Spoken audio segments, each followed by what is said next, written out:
다락방이요? 아버지도 참, 딸한테는 고작 그런 걸 주시다니. 셋째의 조롱 섞인 웃음소리가 방 안을 가득 채웠고 큰아들과 둘째는 서로의 얼굴을 보며 피식 웃음을 흘렸다.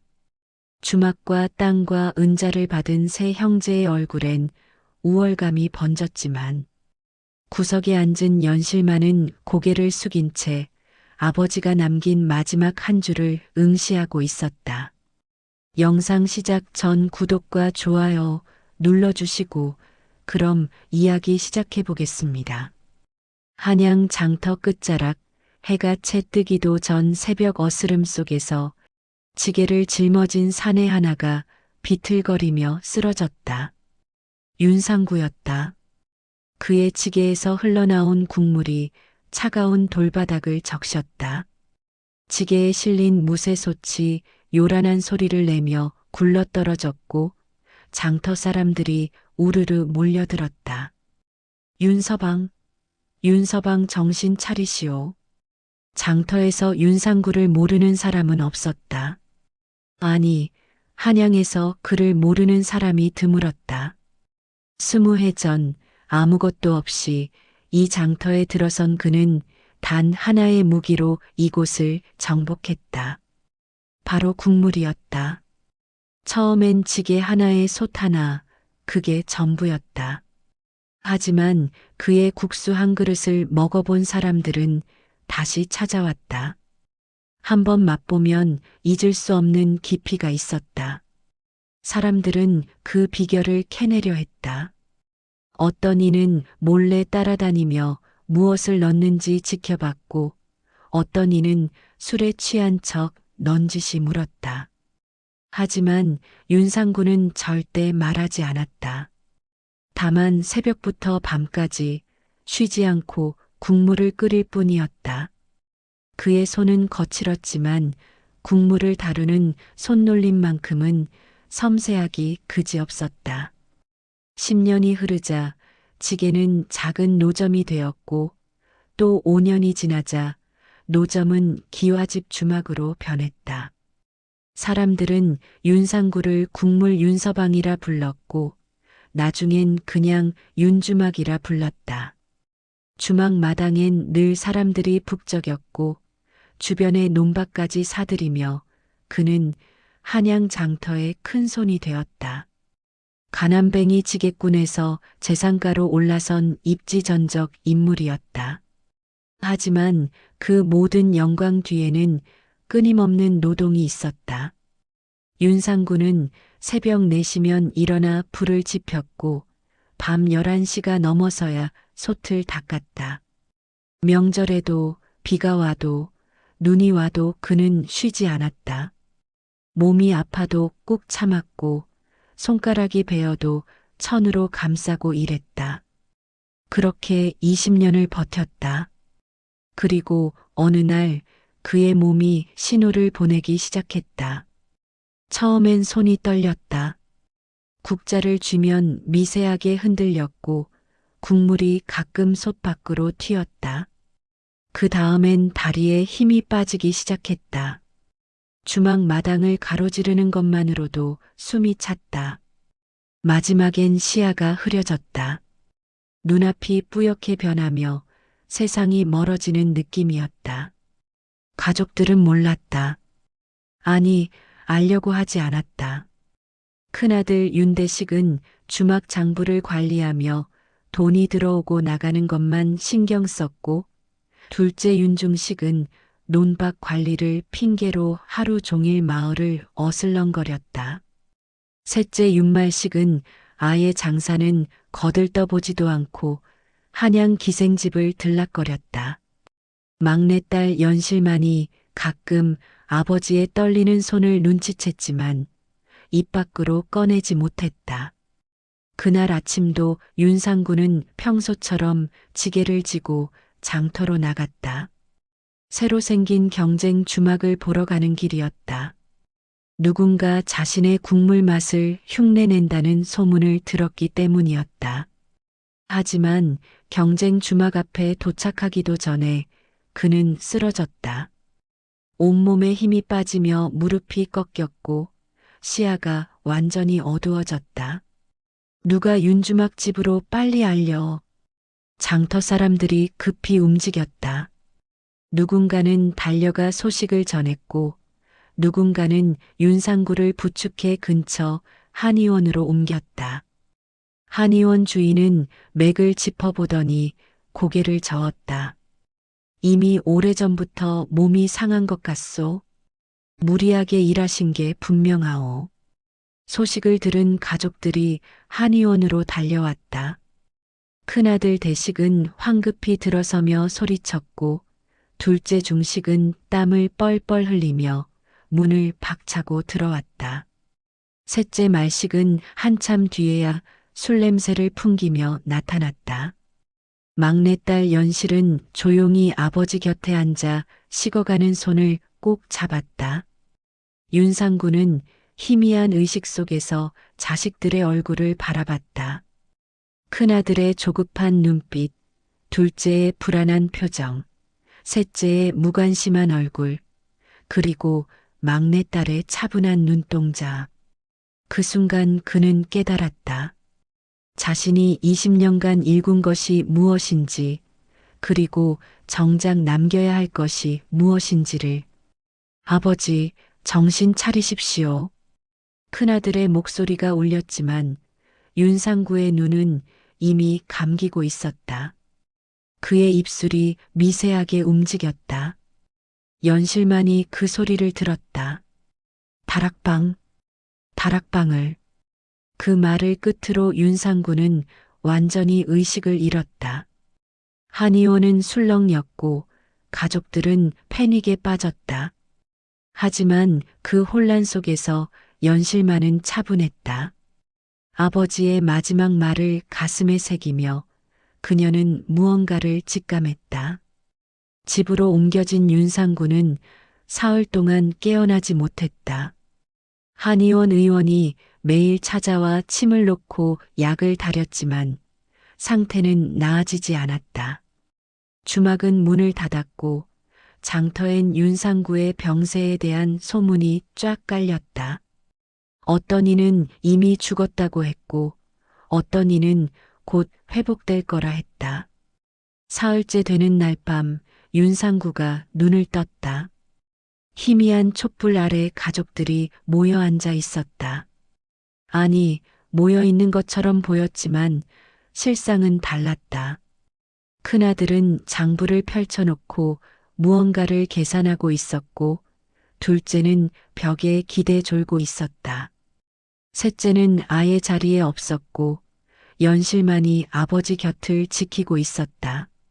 물. 윤상구의 목소리에 연실이 재빨리 물을 떠왔다. 그는 몇 모금 마시고는 천천히 주위를 둘러봤다. 자신이 평생을 바쳐 일군 집, 그 안에 모인 가족들. 하지만 그 순간 그가 느낀 것은 뿌듯함이 아니라 공허함이었다. 모두 모이거라. 윤상구의 말에 큰아들이 장부를 덮었고 둘째가 화들짝 깨어났다. 누군가 셋째를 부르러 갔다. 잠시 후 온 가족이 한자리에 모였다. 윤상구는 천천히 입을 열었다. 내가 얼마 남지 않은 것 같구나. 아버지, 무슨 말씀을. 큰아들이 소리쳤지만 윤상구는 손을 저었다. 그의 눈빛은 이미 결심한 사람의 것이었다. 20년간 쌓아온 재산을 어떻게 나눌 것인가? 아니, 재산이 아니라 무엇을 남길 것인가? 그 고민이 그의 마지막 며칠을 지배했다. 그날 밤부터 윤상구는 유언장을 쓰기 시작했다. 촛불을 켜고 붓을 들었다. 손은 여전히 떨렸지만 마음만큼은 확고했다. 주막은 누구에게, 논밭은 누구에게, 은자는 누구에게. 그리고 다락방은. 일주일 후 윤상구는 조용히 숨을 거뒀다. 한양 장터의 전설이 막을 내리는 순간이었다. 장례는 성대하게 치러졌다. 장터 사람들이 모두 모였고 심지어 다른 동네에서도 조문객이 찾아왔다. 국물 윤서방의 마지막을 애도하는 사람들로 주막은 가득 찼다. 하지만 가족들의 눈빛은 달랐다. 슬픔보다는 조바심이 더 컸다. 장례가 끝나면 유언장이 공개될 것이기 때문이었다. 누가 무엇을 받을 것인가. 그 생각만이 그들의 머릿속을 가득 채웠다. 연실만이 묵묵히 아버지의 영정을 바라보며 눈물을 흘렸다. 장례가 끝나고 3일장을 치른 뒤 드디어 유언장을 여는 날이 왔다. 윤상구의 방에 가족들이 모여 앉았다. 큰아들 대식은 상석에 앉았고 둘째 중식과 셋째 말식이 그 옆에 자리했다. 막내딸 연실은 가장 구석진 자리에 조용히 앉아 있었다. 마을 이장과 서당 훈장이 입회인으로 함께 자리했다. 윤상구가 생전에 부탁해둔 일이었다.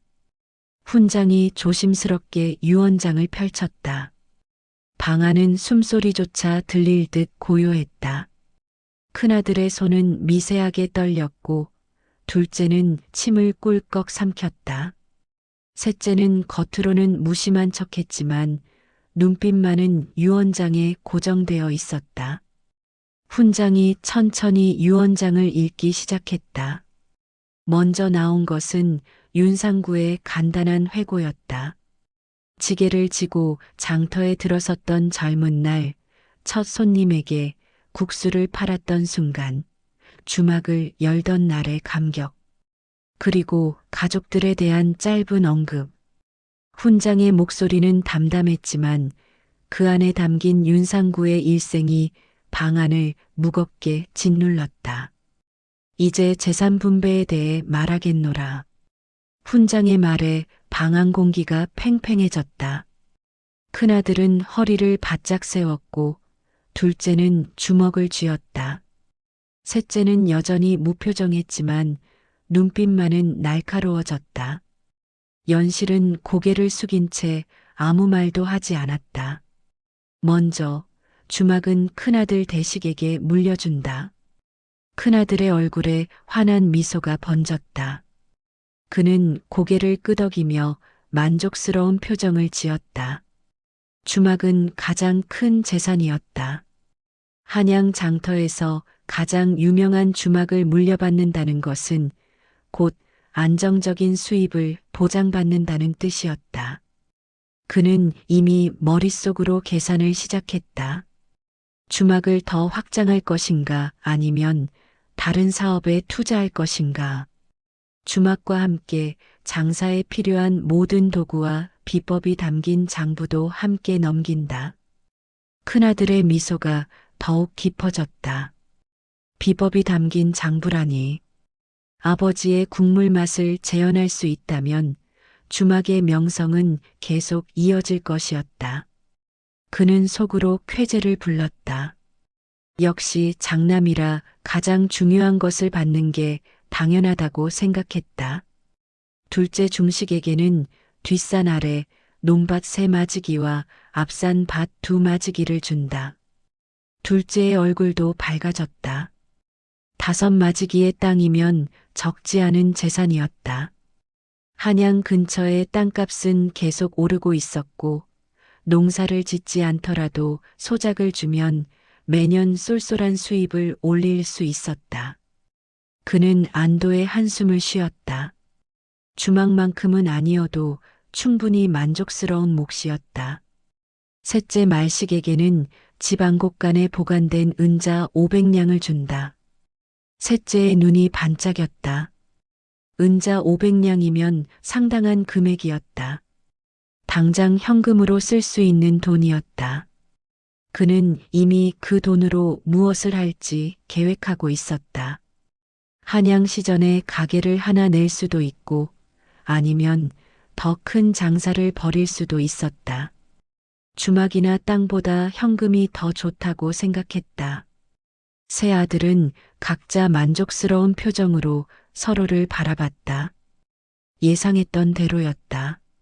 아버지는 공평하게 나눠줬고 각자 받은 몫에 만족했다. 이제 남은 것은 작은 잡동사니들 뿐이었다.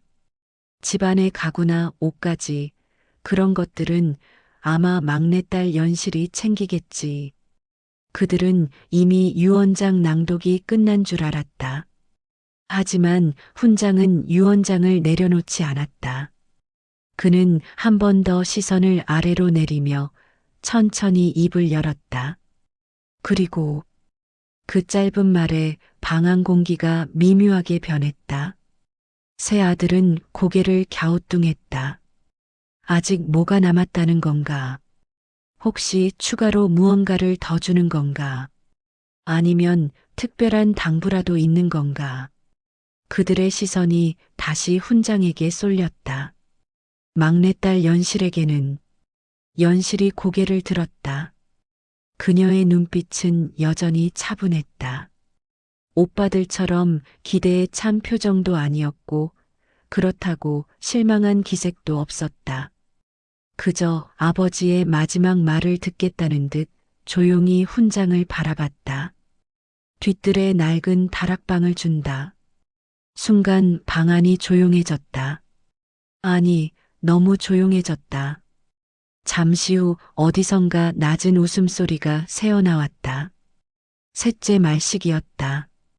그는 손으로 입을 가리며 웃음을 참으려 했지만 어깨가 들썩였다. 다락방이요? 둘째 중식이 되묻듯 말했다. 그의 목소리엔 믿기지 않는다는 어조가 묻어났다. 주막도 아니고 땅도 아니고 은자도 아닌 다락방이라니. 뒤뜰 구석에 있는 그 낡고 비좁은 다락방을 재산으로 준다는 게 말이 되는가. 큰아들 대식은 훈장을 향해 물었다. 그게 전부입니까? 다른 건 없습니까? 훈장은 고개를 저었다.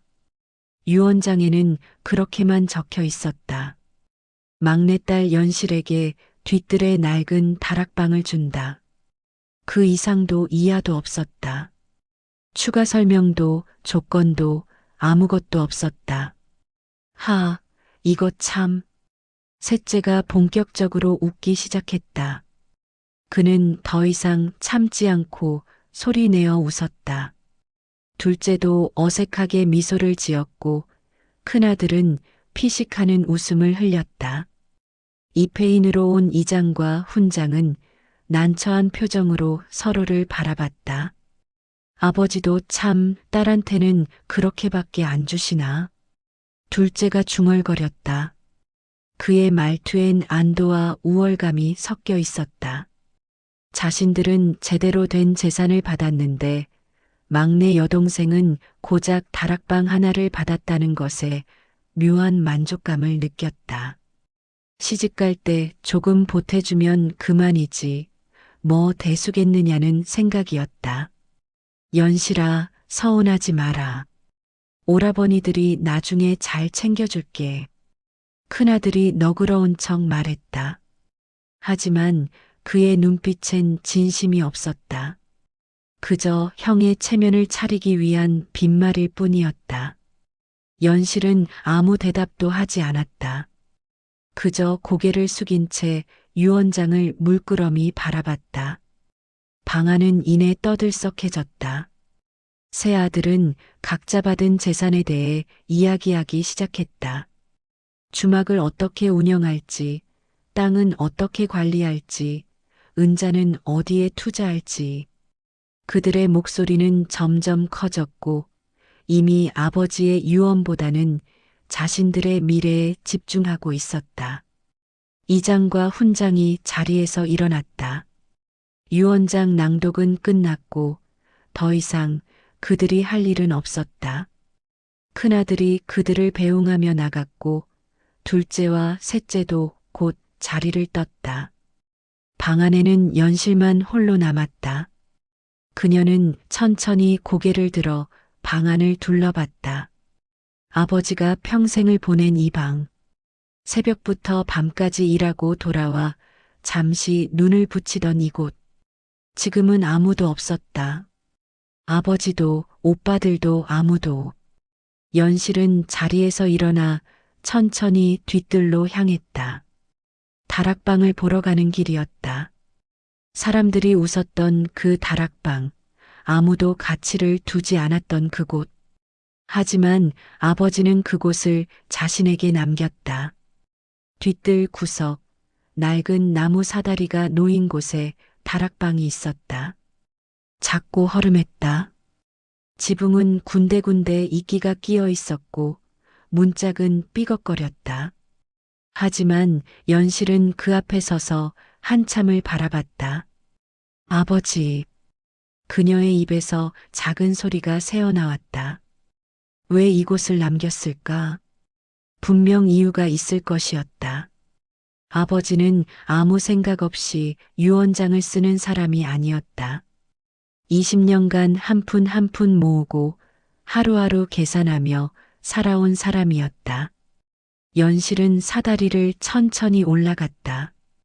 삐걱거리는 소리가 고요한 뒤뜰에 울려 퍼졌다. 다락방 문을 열자 먼지가 풀썩 일어났다. 안은 예상보다 훨씬 좁았다. 어른 둘이 누우면 꽉 찰 정도의 공간이었다. 하지만 그 안에는 무언가가 있었다. 구석에 덮여 있는 천을 걷어내자 작은 화덕과 솥이 나타났다.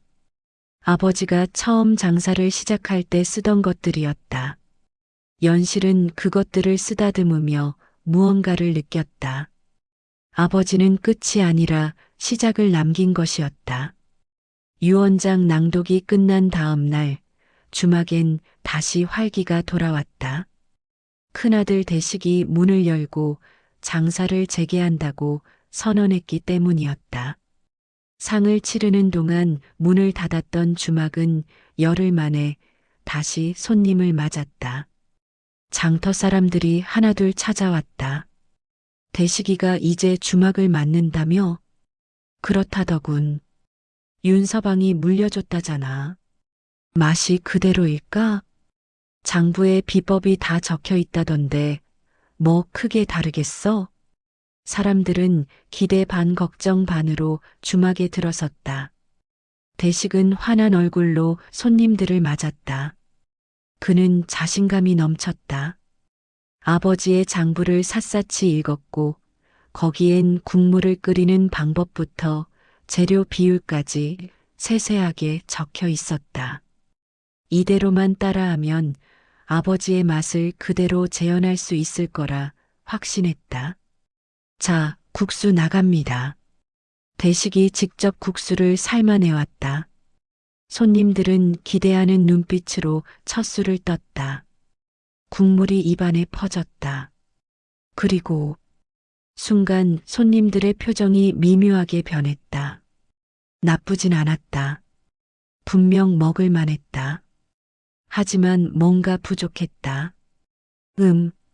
괜찮네. 맛있어. 손님들은 억지로 긍정적인 반응을 보였다. 하지만 속마음은 달랐다. 윤서방의 국물은 한번 맛보면 잊을 수 없는 깊이가 있었다.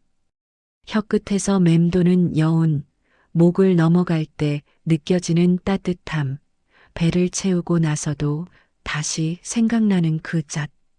하지만 지금 마신 국물엔 그런 게 없었다. 대식은 손님들의 미묘한 반응을 눈치챘지만 애써 무시했다. 첫날이니까 그럴 수 있다고, 조금씩 적응하면 된다고 스스로를 다독였다. 그는 계속해서 장부를 들여다보며 뭔가 놓친 게 없는지 확인했다. 한편 둘째 중식은 받은 논밭을 보러 갔다. 뒷산 아래와 앞산의 땅을 직접 걸으며 확인했다. 생각보다 상태가 좋았다. 흙은 기름졌고 물도 잘 들어왔다. 소작을 주면 매년 쌀과 돈이 들어올 것이었다.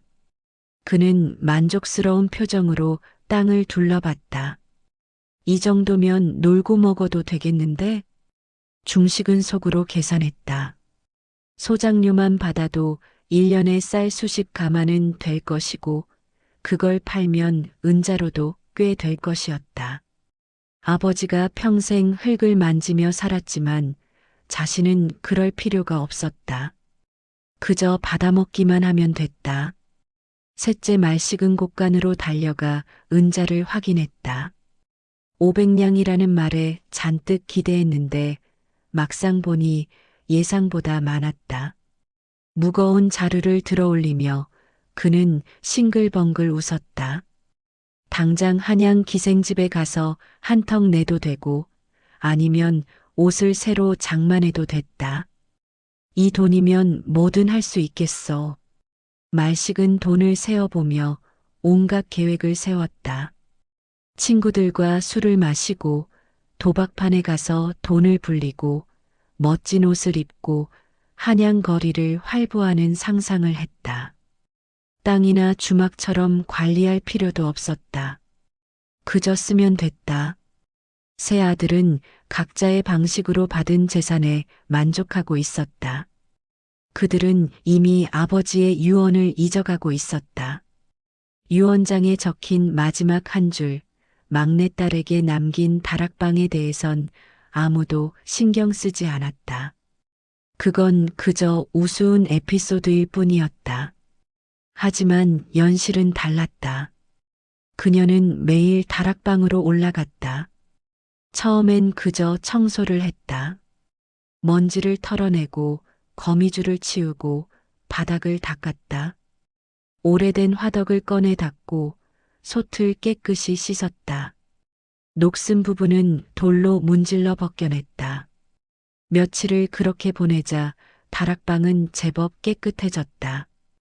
햇빛이 들어오는 작은 창문으로 빛이 스며들었고 바람이 통하며 먼지 냄새가 사라졌다. 연실은 그곳에 앉아 한참을 생각에 잠겼다. 아버지는 왜 이곳을 남기셨을까? 그녀는 다락방 구석구석을 살폈다. 혹시 숨겨둔 무언가가 있는지, 편지라도 남겨놓은 건 아닌지. 하지만 아무것도 없었다. 그저 낡은 화덕과 솥, 그리고 몇 개의 도구들 뿐이었다. 그러던 어느 날, 연실은 화덕 아래에서 작은 헝겊 뭉치를 발견했다. 펼쳐보니 거기엔 글씨가 빼곡히 적혀 있었다. 아버지의 글씨체였다. 하지만 유언장처럼 정갈한 글씨가 아니라 급하게 휘갈겨 쓴 듯한 모습이었다. 국물은 재료가 아니라 마음으로 끓인다. 첫 줄에 적힌 문장을 읽으며 연실의 가슴이 뛰었다. 이건 장부가 아니었다. 기술이 아니라 철학이 적힌 글이었다. 그녀는 천천히 계속 읽어내려갔다. 불의 세기는 손으로 느껴야 한다. 눈으로 보는 것이 아니다. 국물이 끓는 소리를 들어라. 그 소리가 언제 변하는지 귀를 기울여라. 재료를 아끼지 말되 욕심을 부려서도 안 된다. 손님의 얼굴을 기억하라. 그들이 무엇을 좋아하는지 알아야 한다. 한 줄 한 줄이 아버지의 20년 경험이 녹아 있었다. 장부에 적힌 것처럼 정량화할 수 있는 것들이 아니었다. 감각, 직감, 그리고 마음. 그런 것들이었다. 연실은 그 글을 읽으며 눈시울이 뜨거워졌다. 아버지. 그녀는 헝겊을 가슴에 꼭 안았다. 이제야 이해했다. 왜 오빠들에게는 주막과 땅과 돈을 주고 자신에게는 이 낡은 다락방을 남겼는지. 아버지는 재산이 아니라 본질을 남긴 것이었다. 시작점을 남긴 것이었다. 그날부터 연실은 다락방에서 불을 지피기 시작했다. 처음엔 서툴렀다. 불이 잘 붙지 않았고 연기가 자꾸 다락방 안으로 들어왔다.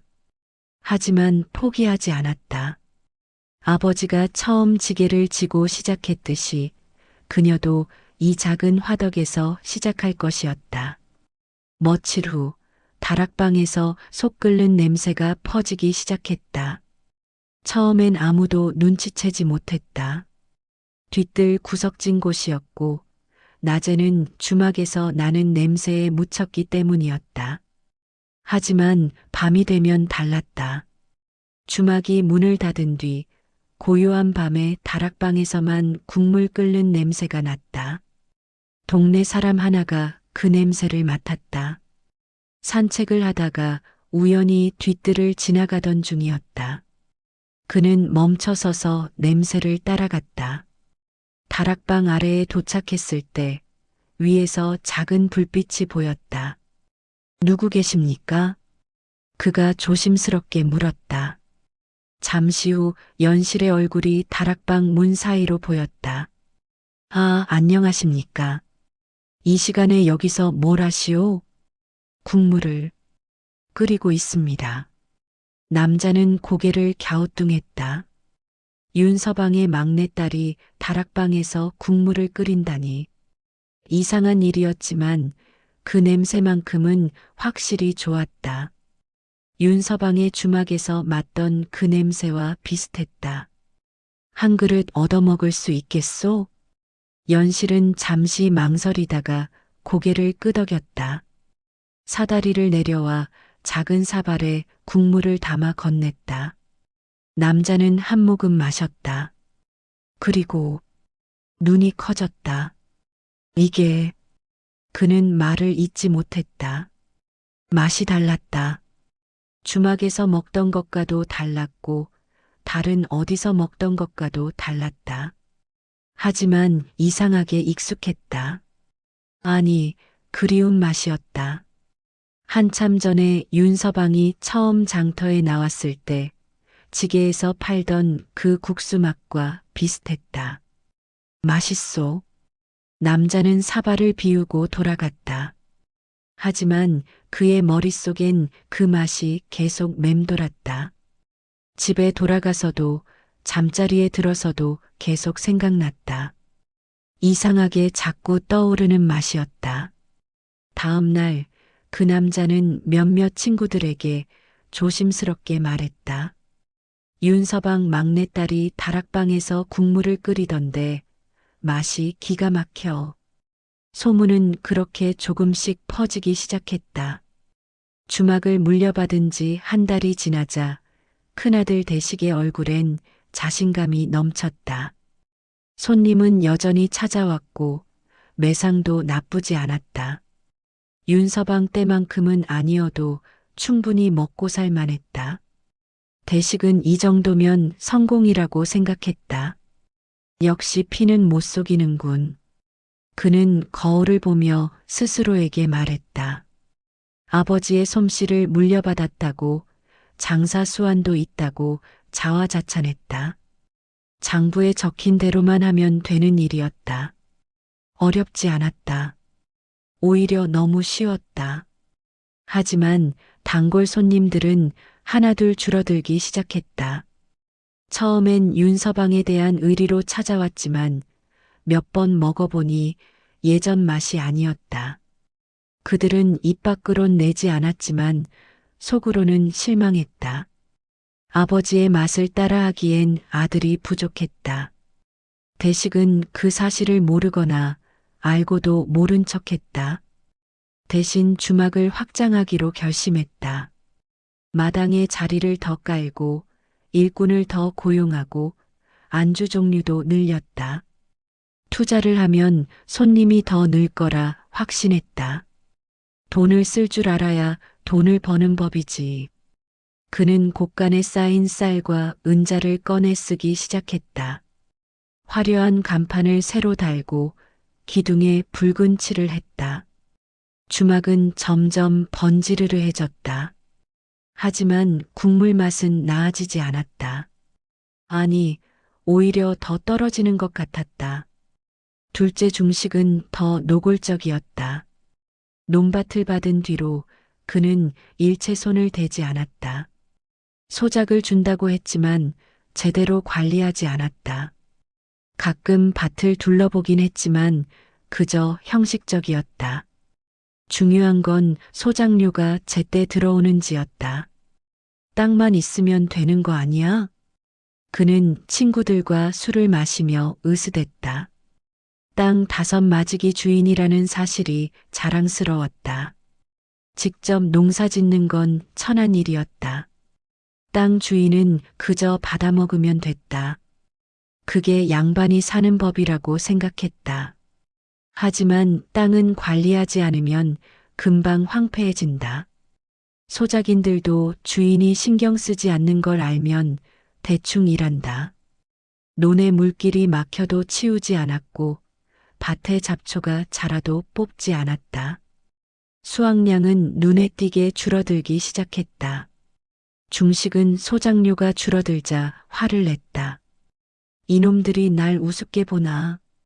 그는 소작인들을 불러 다그쳤다. 하지만 소작인들도 할 말이 있었다. 주인이 제대로 관리하지 않는데 어떻게 농사를 잘 지으라는 것이냐고. 서로 탓만 하다가 결국 소작인 몇 명이 떠나버렸다. 셋째 말식은 가장 빨리 무너졌다. 은자 500냥은 생각보다 빨리 줄어들었다. 처음엔 친구들과 술을 마시고 기생집을 다녔다. 한 번에 몇 냥씩 썼지만 500냥이나 되니 끄떡없을 거라 생각했다. 돈이 돈을 번다잖아. 그는 도박판에도 발을 들였다. 처음엔 조금 땄다. 운이 좋았다.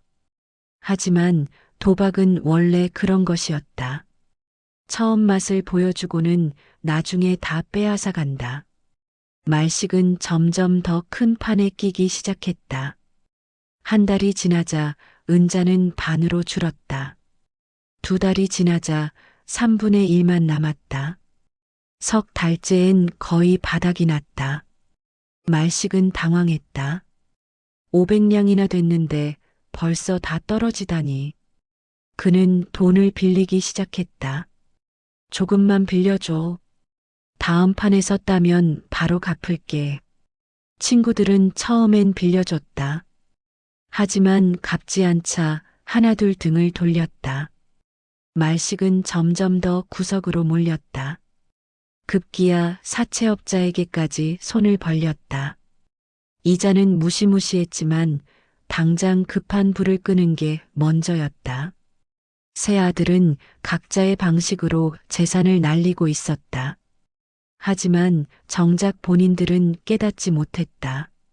아직 미천이 남아있다고, 조금만 더 버티면 된다고, 곧 좋아질 거라고 스스로를 속였다. 어느 날 저녁 세 형제가 주막에 모였다. 각자 받은 재산에 대해 자랑하기 위해서였다. 술상을 차리고 둘러앉았다. 겉으로는 여유로운 척했지만 실상은 달랐다. 각자 속으로는 걱정이 쌓여가고 있었다. 형님, 주막 장사는 잘 되시오? 둘째 중식이 물었다. 대식은 거짓으로 웃으며 대답했다. 당연하지. 손님이 줄을 서서 기다린다니까. 하지만 실제로는 손님이 줄어들고 있었다. 확장 공사에 돈을 쏟아부은 탓에 고가는 비어가고 있었다. 대식은 그 사실을 숨겼다. 둘째는 어떠냐? 땅에서 소작료 잘 들어오고? 대식이 되물었다. 중식도 허세를 부렸다.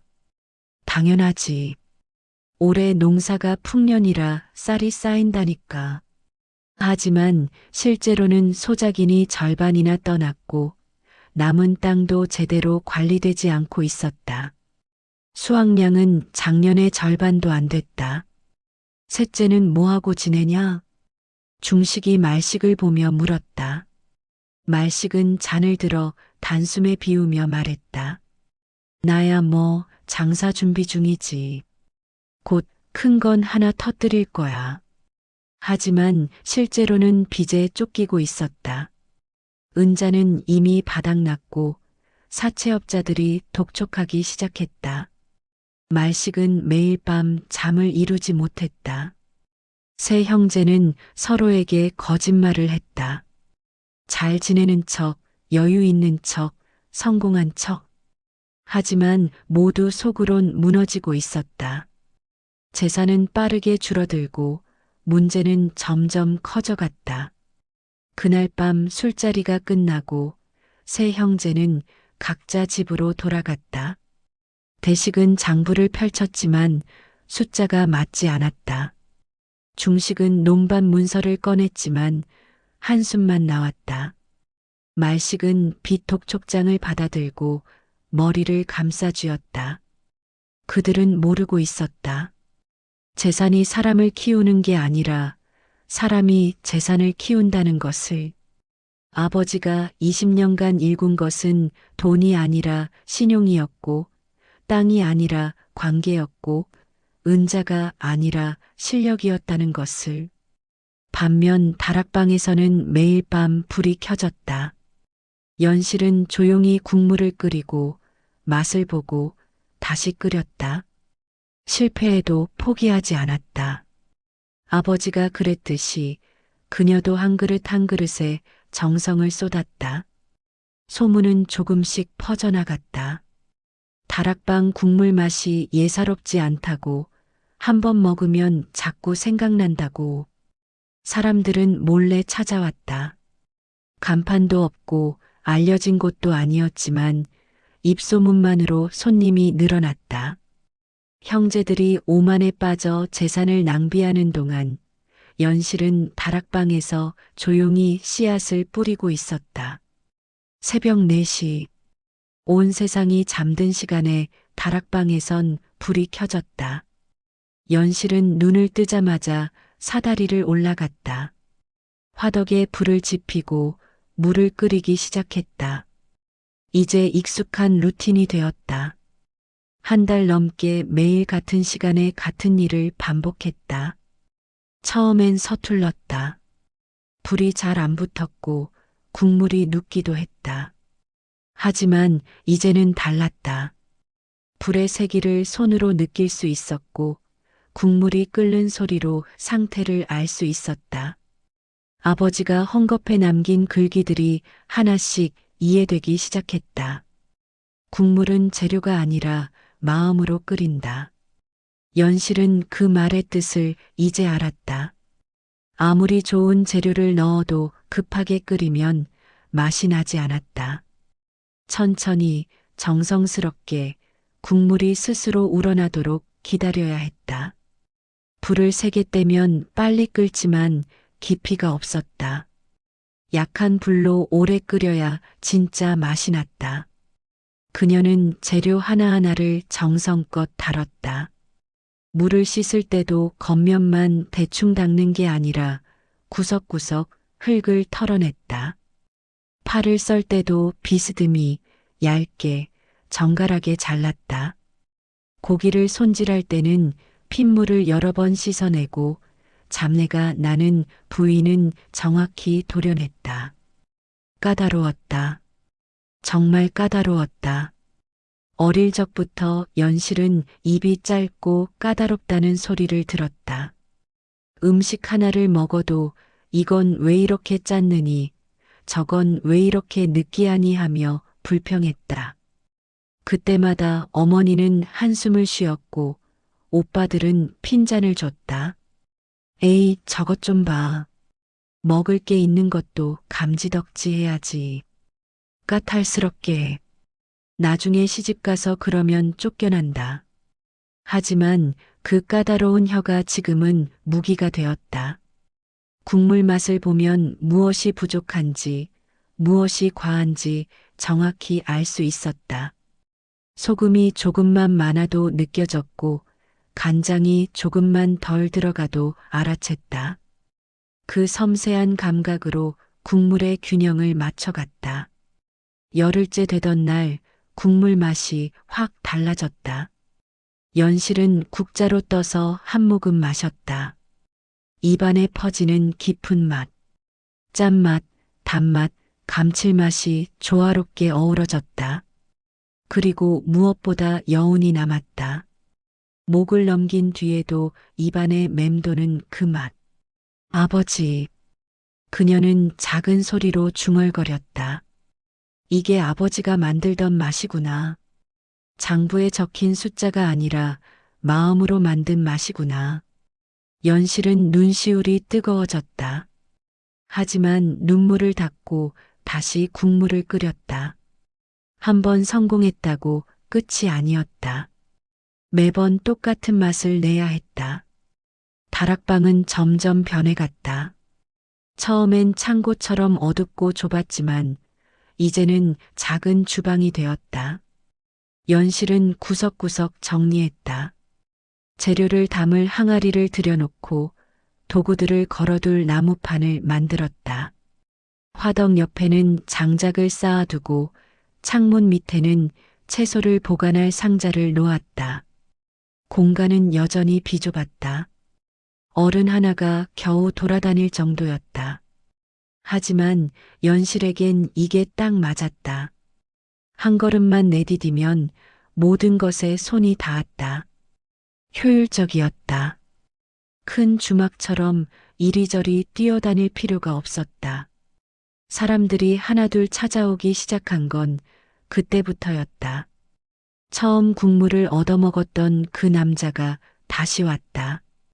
이번엔 친구를 데려왔다. 한 그릇씩만 주시오.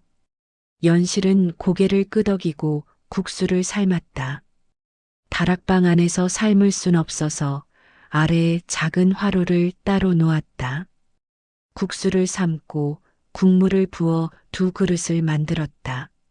남자들은 사다리 아래 평상에 앉아 먹었다. 오, 이거. 친구가 눈을 동그랗게 떴다. 처음 온 사람 특유의 반응이었다. 놀라움과 감탄이 섞인 표정. 연실은 그 반응을 보며 조용히 미소 지었다. 자랑스러웠다. 아버지처럼 사람들이 좋아하는 음식을 만든다는 게 얼마요? 그냥 드세요. 연실은 아직 돈을 받지 않았다. 연습 삼아 만드는 것이고 손님도 많지 않았기 때문이었다. 하지만 남자는 고개를 저었다. 그럴 순 없지. 이 맛이면 돈을 받아야 해. 그는 주머니에서 엽전 몇 잎을 꺼내 놓았다. 연실은 사양했지만 남자가 강하게 고집하는 바람에 결국 받았다. 생애 첫 수입이었다. 그녀는 그 엽전을 꼭 쥐고 한참을 바라봤다. 소문은 조용히 퍼졌다. 윤서방 막내딸이 다락방에서 국수를 판다고.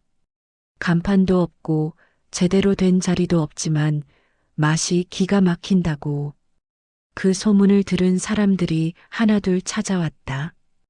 연실은 하루에 10그릇만 만들었다. 더 만들 수도 있었지만 일부러 제한했다. 재료가 부족해서가 아니었다. 정성을 다하기 위해서였다. 10그릇이면 한 그릇 한 그릇에 집중할 수 있었다. 그 이상은 대충 하게 될 것 같았다. 오늘은 다 떨어졌습니다. 늦게 온 손님에게 연실은 정중히 말했다. 손님은 아쉬워했지만 이해했다. 오히려 그게 더 신비감을 줬다. 아무 때나 먹을 수 없다는 것, 하루 10그릇만 만든다는 것. 사람들은 더 궁금해했다. 주막에서는 그 소문을 아직 몰랐다. 큰아들 대식은 여전히 주막 확장에 신경 쓰고 있었고, 둘째 중식은 논밭 문제로 골머리를 앓고 있었다. 셋째 말식은 빚쟁이들을 피해 다녔다. 그들은 뒤뜰 다락방에서 무슨 일이 벌어지는지 전혀 알지 못했다. 어느 날 저녁 장터에서 장사를 하던 한 상인이 주막을 찾았다. 대식의 단골이었다. 하지만 그는 국수를 주문하지 않았다. 대식이 자네 동생이 다락방에서 국수 판다며? 대식은 눈을 깜빡였다. 무슨 소리인지 이해가 안 갔다. 동생이요? 연실이요? 그래. 사람들이 그러던데 맛이 끝내준다고. 대식은 코웃음을 쳤다. 말도 안 되는 소리였다. 연실이가 뭘 안다고 국수를 만드냐고. 다락방에서 장난치는 거겠지 싶었다. 에이, 그냥 심심해서 만드는 거겠죠. 아니야, 진짜래.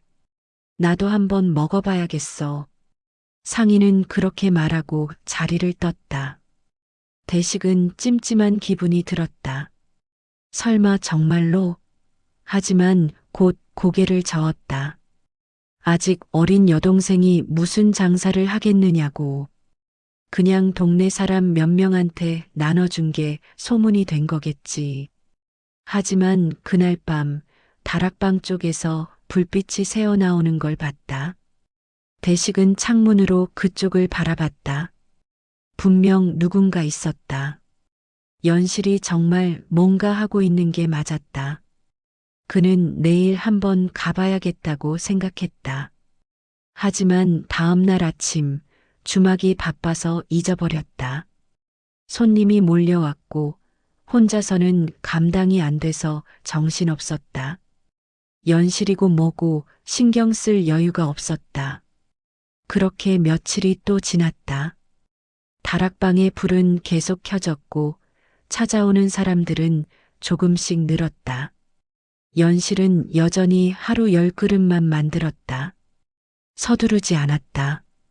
천천히 단단하게 뿌리를 내리고 있었다. 주막 장사가 기울기 시작한 건 석 달째부터였다. 처음엔 큰아들 대식도 눈치채지 못했다. 손님이 조금 줄었나 싶었지만 계절 탓이려니 했다. 하지만 넉 달째, 5달째로 접어들자 장부가 말해주고 있었다. 매상이 반토막 났다. 이게 대체 어떻게 된 거야? 대식은 장부를 뒤적이며 머리를 쥐어뜯었다. 확장 공사에 쏟아부은 돈은 회수되지 않았고 새로 고용한 일꾼들 월급은 매달 나갔다. 화려하게 꾸민 간판과 기둥은 손님을 끌어오지 못했다. 오히려 예전 단골들이 하나둘 발길을 끊었다. 장터 사람들 사이에서 소문이 돌았다. 윤주막 맛이 예전 같지 않다고. 윤서방이 살아계실 때는 그 맛이었는데 이젠 그냥 평범한 주막이 됐다고. 대식은 그 소문을 들었지만 인정하고 싶지 않았다. 장부대로 했는데 왜 안 되는 거야? 그는 아버지가 남긴 장부를 다시 꺼내 읽고 또 읽었다. 재료 비율, 불의 세기, 끓이는 시간, 모든 게 적혀 있었다. 그는 정확히 그대로 따라했다. 하지만 맛은 나오지 않았다. 뭔가 근본적인 게 빠져 있었지만 그게 뭔지 알 수 없었다. 결국 대식은 재료를 더 좋은 것으로 바꿔보기로 했다. 돈을 더 쓰면 맛이 좋아질 거라 생각했다. 비싼 고기를 사고 귀한 양념을 구했다. 하지만 매상은 더 떨어졌다. 돈만 더 들어갈 뿐이었다. 어느 날 저녁 단골 중 한 명이 조심스럽게 말했다. 대식이 혹시 다락방 국수 먹어봤나? 다락방이요? 자네 동생이 만든다던데. 사람들이 그 맛이 진짜라고 하더군. 대식의 얼굴이 굳었다. 몇 달 전 상인이 했던 말이 떠올랐다. 그땐 대수롭지 않게 넘겼는데 아직도 그런 소문이 도는 것이었다. 아니, 오히려 더 커진 것 같았다. 에이, 말도 안 되는 소리. 그는 짜증스럽게 대답했다. 하지만 마음 한편은 불안했다. 설마 정말로 연실이가 손님을 빼앗아 가는 건 아니겠지. 그건 말도 안 됐다. 제대로 된 주막도 아니고 다락방에서 무슨 장사를 한다고. 둘째 중식은 더 빠르게 무너졌다. 논밭을 제대로 관리하지 않은 대가가 돌아왔다. 소작인들이 절반 이상 떠났고 남은 이들도 대충 일했다. 수확량은 계속 줄었고 소작료는 거의 들어오지 않았다. 이놈들이 감히. 중식은 남은 소작인들을 모아놓고 소리를 질렀다. 제대로 일하지 않으면 당장 쫓아내겠다고 협박했다. 하지만 소작인들도 호락호락하지 않았다. 주인 양반이 땅 관리를 안 하는데 어찌 농사가 되겠습니까? 물길이 막혀도 안 뚫어주시고 걸음이 부족해도 안 주시면서 무슨 수확을 바라십니까? 소작인들이 맞받아쳤다. 중식은 할 말이 없었다. 그들 말이 맞았다. 자신은 손 하나 까딱하지 않고 받아먹기만 하려 했다. 땅은 저절로 열매를 맺는 게 아니었다. 누군가는 땀을 흘려야 했다. 결국 남은 소작인들마저 떠났다. 논밭은 잡초로 뒤덮이기 시작했다. 물길은 막혔고 밭은 갈라졌다. 중식은 멍하니 황폐해진 땅을 바라봤다. 불과 몇 달 전만 해도 이곳에서 풍성한 벼가 자랐는데 내가 직접 해야 하나. 그는 중얼거렸지만 몸이 움직이지 않았다. 흙을 만지고 땀을 흘리고 허리를 굽힌다는 건 상상도 할 수 없었다. 그건 천한 일이었다. 양반이 할 짓이 아니었다.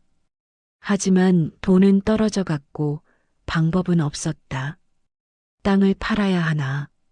중식은 그런 생각까지 했다. 하지만 아버지가 물려준 땅을 팔아치운다는 게 쉽지 않았다. 주변 사람들이 뭐라고 할지, 형제들이 어떻게 볼지. 그는 매일 술로 하루를 보냈다. 셋째 말식은 이미 파산 직전이었다. 은자는 진작에 바닥났고 빚은 눈덩이처럼 불어났다. 사채업자들이 집까지 찾아왔다. 처음엔 공손하게 독촉했지만 시간이 갈수록 태도가 거칠어졌다. 말식 양반, 이번 달엔 꼭 갚으셔야 합니다. 조금만 더 기다려 주시오. 곧 돈이 들어올 테니. 매번 그 소리만 하시는데 우리도 더는 못 기다립니다. 사채업자들은 집안을 둘러봤다. 값 나갈 만한 물건이 있는지 눈으로 훑쳤다. 말식은 식은땀을 흘리며 그들을 달랬다. 하지만 더 이상 변명이 통하지 않았다. 다음 주까지 못 갚으시면 집안 물건을 압류하겠습니다. 사채업자들이 경고하고 떠났다. 말식은 그 자리에 주저앉았다. 손이 떨렸다. 어떻게 이 지경까지 왔을까? 500냥이나 되는 큰 돈을 받았는데 불과 몇 달 만에 빚쟁이 신세가 됐다. 그는 형들에게 손을 벌리려 했다. 큰형에게 찾아갔지만 대식은 고개를 저었다. 나도 지금 주막 때문에 정신없어. 도와주고 싶어도 여유가 없다. 둘째 형에게도 찾아갔지만 중식도 마찬가지였다. 논밭이 망해가는데 무슨 돈이 있겠냐. 미안하다. 말식은 절망했다. 아무도 도와주지 않았다. 친구들은 이미 다 떠났고 가족마저 등을 돌렸다. 그는 매일 술에 취해 거리를 헤맸다. 예전에 자주 가던 기생집 앞을 지날 때면 발걸음이 무거워졌다. 어머, 말식 도련님 아니세요? 기생 하나가 그를 알아봤다. 하지만 예전처럼 반갑게 맞지 않았다. 차갑고 냉소적인 눈빛이었다. 돈이 없으면 사람도 변한다는 걸 그는 뼈저리게 느꼈다. 세 형제는 각자의 방식으로 무너지고 있었다. 주막은 텅텅 비어갔고 논밭은 황폐해졌고 빚은 불어났다. 아버지가 20년간 쌓아 올린 것들이 단 몇 달 만에 무너지는 순간이었다. 그들은 서로를 원망하기 시작했다. 큰형은 동생들이 도와주지 않는다고 불평했고 둘째는 형이 주막을 제대로 못한다고 비난했다. 셋째는 아예 형들을 피했다. 만나면 빈 이야기만 나올 테니까. 집안 분위기는 최악이었다. 한때 윤씨 집안은 동네에서 부러움의 대상이었다. 하지만 이제는 수군거림의 대상이 됐다. 사람들은 뒤에서 수군댔다. 윤서방 아들들이 재산을 말아먹더래. 그러게 아버지가 그렇게 고생해서 모았는데 역시 아들이 아버지만 못하나 봐. 그 소문은 세 형제의 귀에도 들어왔다. 그들은 창피했지만 어쩔 도리가 없었다. 사실이었으니까. 그들은 정말로 재산을 말아먹고 있었다. 어느 날 밤 큰아들 대식이 술에 취해 뒷뜰을 지나가다가 다락방 불빛을 봤다. 여전히 불이 켜져 있었다. 새벽도 아닌 한밤중인데 무얼 하고 있는 걸까? 그는 비틀거리며 사다리 아래로 갔다. 연실아, 오라버니? 연실이 다락방 문을 열고 내려다봤다. 그녀의 얼굴은 땀으로 얼룩져 있었지만 생기가 넘쳤다. 대식은 그 모습을 보며 묘한 감정을 느꼈다. 부럽기도 하고 화가 나기도 했다. 밤늦게까지 뭐 하는 거야? 국물 끓이고 있어요. 아직도 그걸 하고 있어? 장난도 이제 그만하고. 대식은 비웃듯 말했다. 하지만 연실은 담담하게 대답했다. 장난이 아니에요. 손님들이 찾아오세요. 손님? 누가 이런 곳까지 와? 입소문 듣고 오세요. 하루에 10그릇씩 만들어요. 대식은 코웃음을 쳤다. 하루 10그릇이라니. 주막에선 하루에 100그릇도 넘게 팔았다. 아니, 예전엔 그랬다. 지금은 그 절반도 안 됐지만 뭐가 그렇게 특별하다고 사람들이 찾아온다는 거야? 와서 드셔보세요. 알게 되실 거예요. 연실은 더 이상 말하지 않고 다시 다락방으로 올라갔다. 대식은 그 모습을 보며 찜찜한 기분이 들었다. 뭔가 불안했다. 동생이 자신보다 잘하고 있는 것 같은 기분이 들어서 그날 밤 대식은 잠을 이루지 못했다. 주막 매상은 계속 떨어지고 빚은 쌓여가고 동생은 뭔가 하고 있고 모든 게 꼬여가고 있었다. 그는 천장을 보며 한숨만 내쉬었다. 며칠 후 중식도 다락방 소문을 들었다. 장터에서 우연히 만난 사람이 말했다. 윤서방 막내딸 국수 정말 맛있더군. 자네도 먹어봤나? 아니, 한번 가봐. 줄 서서 먹을 정도야. 중식은 그 말을 듣고 황당했다. 줄을 서서 다락방 국수를 말도 안 됐다. 하지만 궁금하긴 했다. 정말 그렇게까지 맛있을까? 동생이 뭘 안다고. 말식도 소문을 들었다. 사채업자가 비웃으며 말했다. 말식 양반네 집안에 돈 버는 사람이 있다지. 막내딸이라던가. 뭐라고요? 다락방에서 국수 팔아서 돈 꽤 번다던데. 그 돈으로 빚 갚으시지 그래요? 말식은 얼굴이 화끈거렸다. 자신은 빚에 쪼들리는데 막내 여동생이 돈을 번다니. 그것도 다락방 같은 곳에서. 자존심이 상했다. 하지만 한편으론 희망도 보였다. 혹시 연실이한테 돈을 빌릴 수 있지 않을까? 세 형제는 각자 다른 이유로 다락방을 의식하기 시작했다. 무시하고 싶었지만 계속 귀에 들어왔다. 다락방 국수, 연실이 만든 국물, 아버지의 맛을 이어받은 사람. 그 소문은 점점 커져갔다. 그리고 그들은 몰랐다. 자신들이 무너지는 동안 연실이 얼마나 단단해지고 있는지, 하루 10그릇으로 시작한 장사가 얼마나 큰 울림을 만들고 있는지, 다락방이 이미 한양 장터의 숨은 명소가 되어가고 있다는 것을. 한양 장터는 넓었다.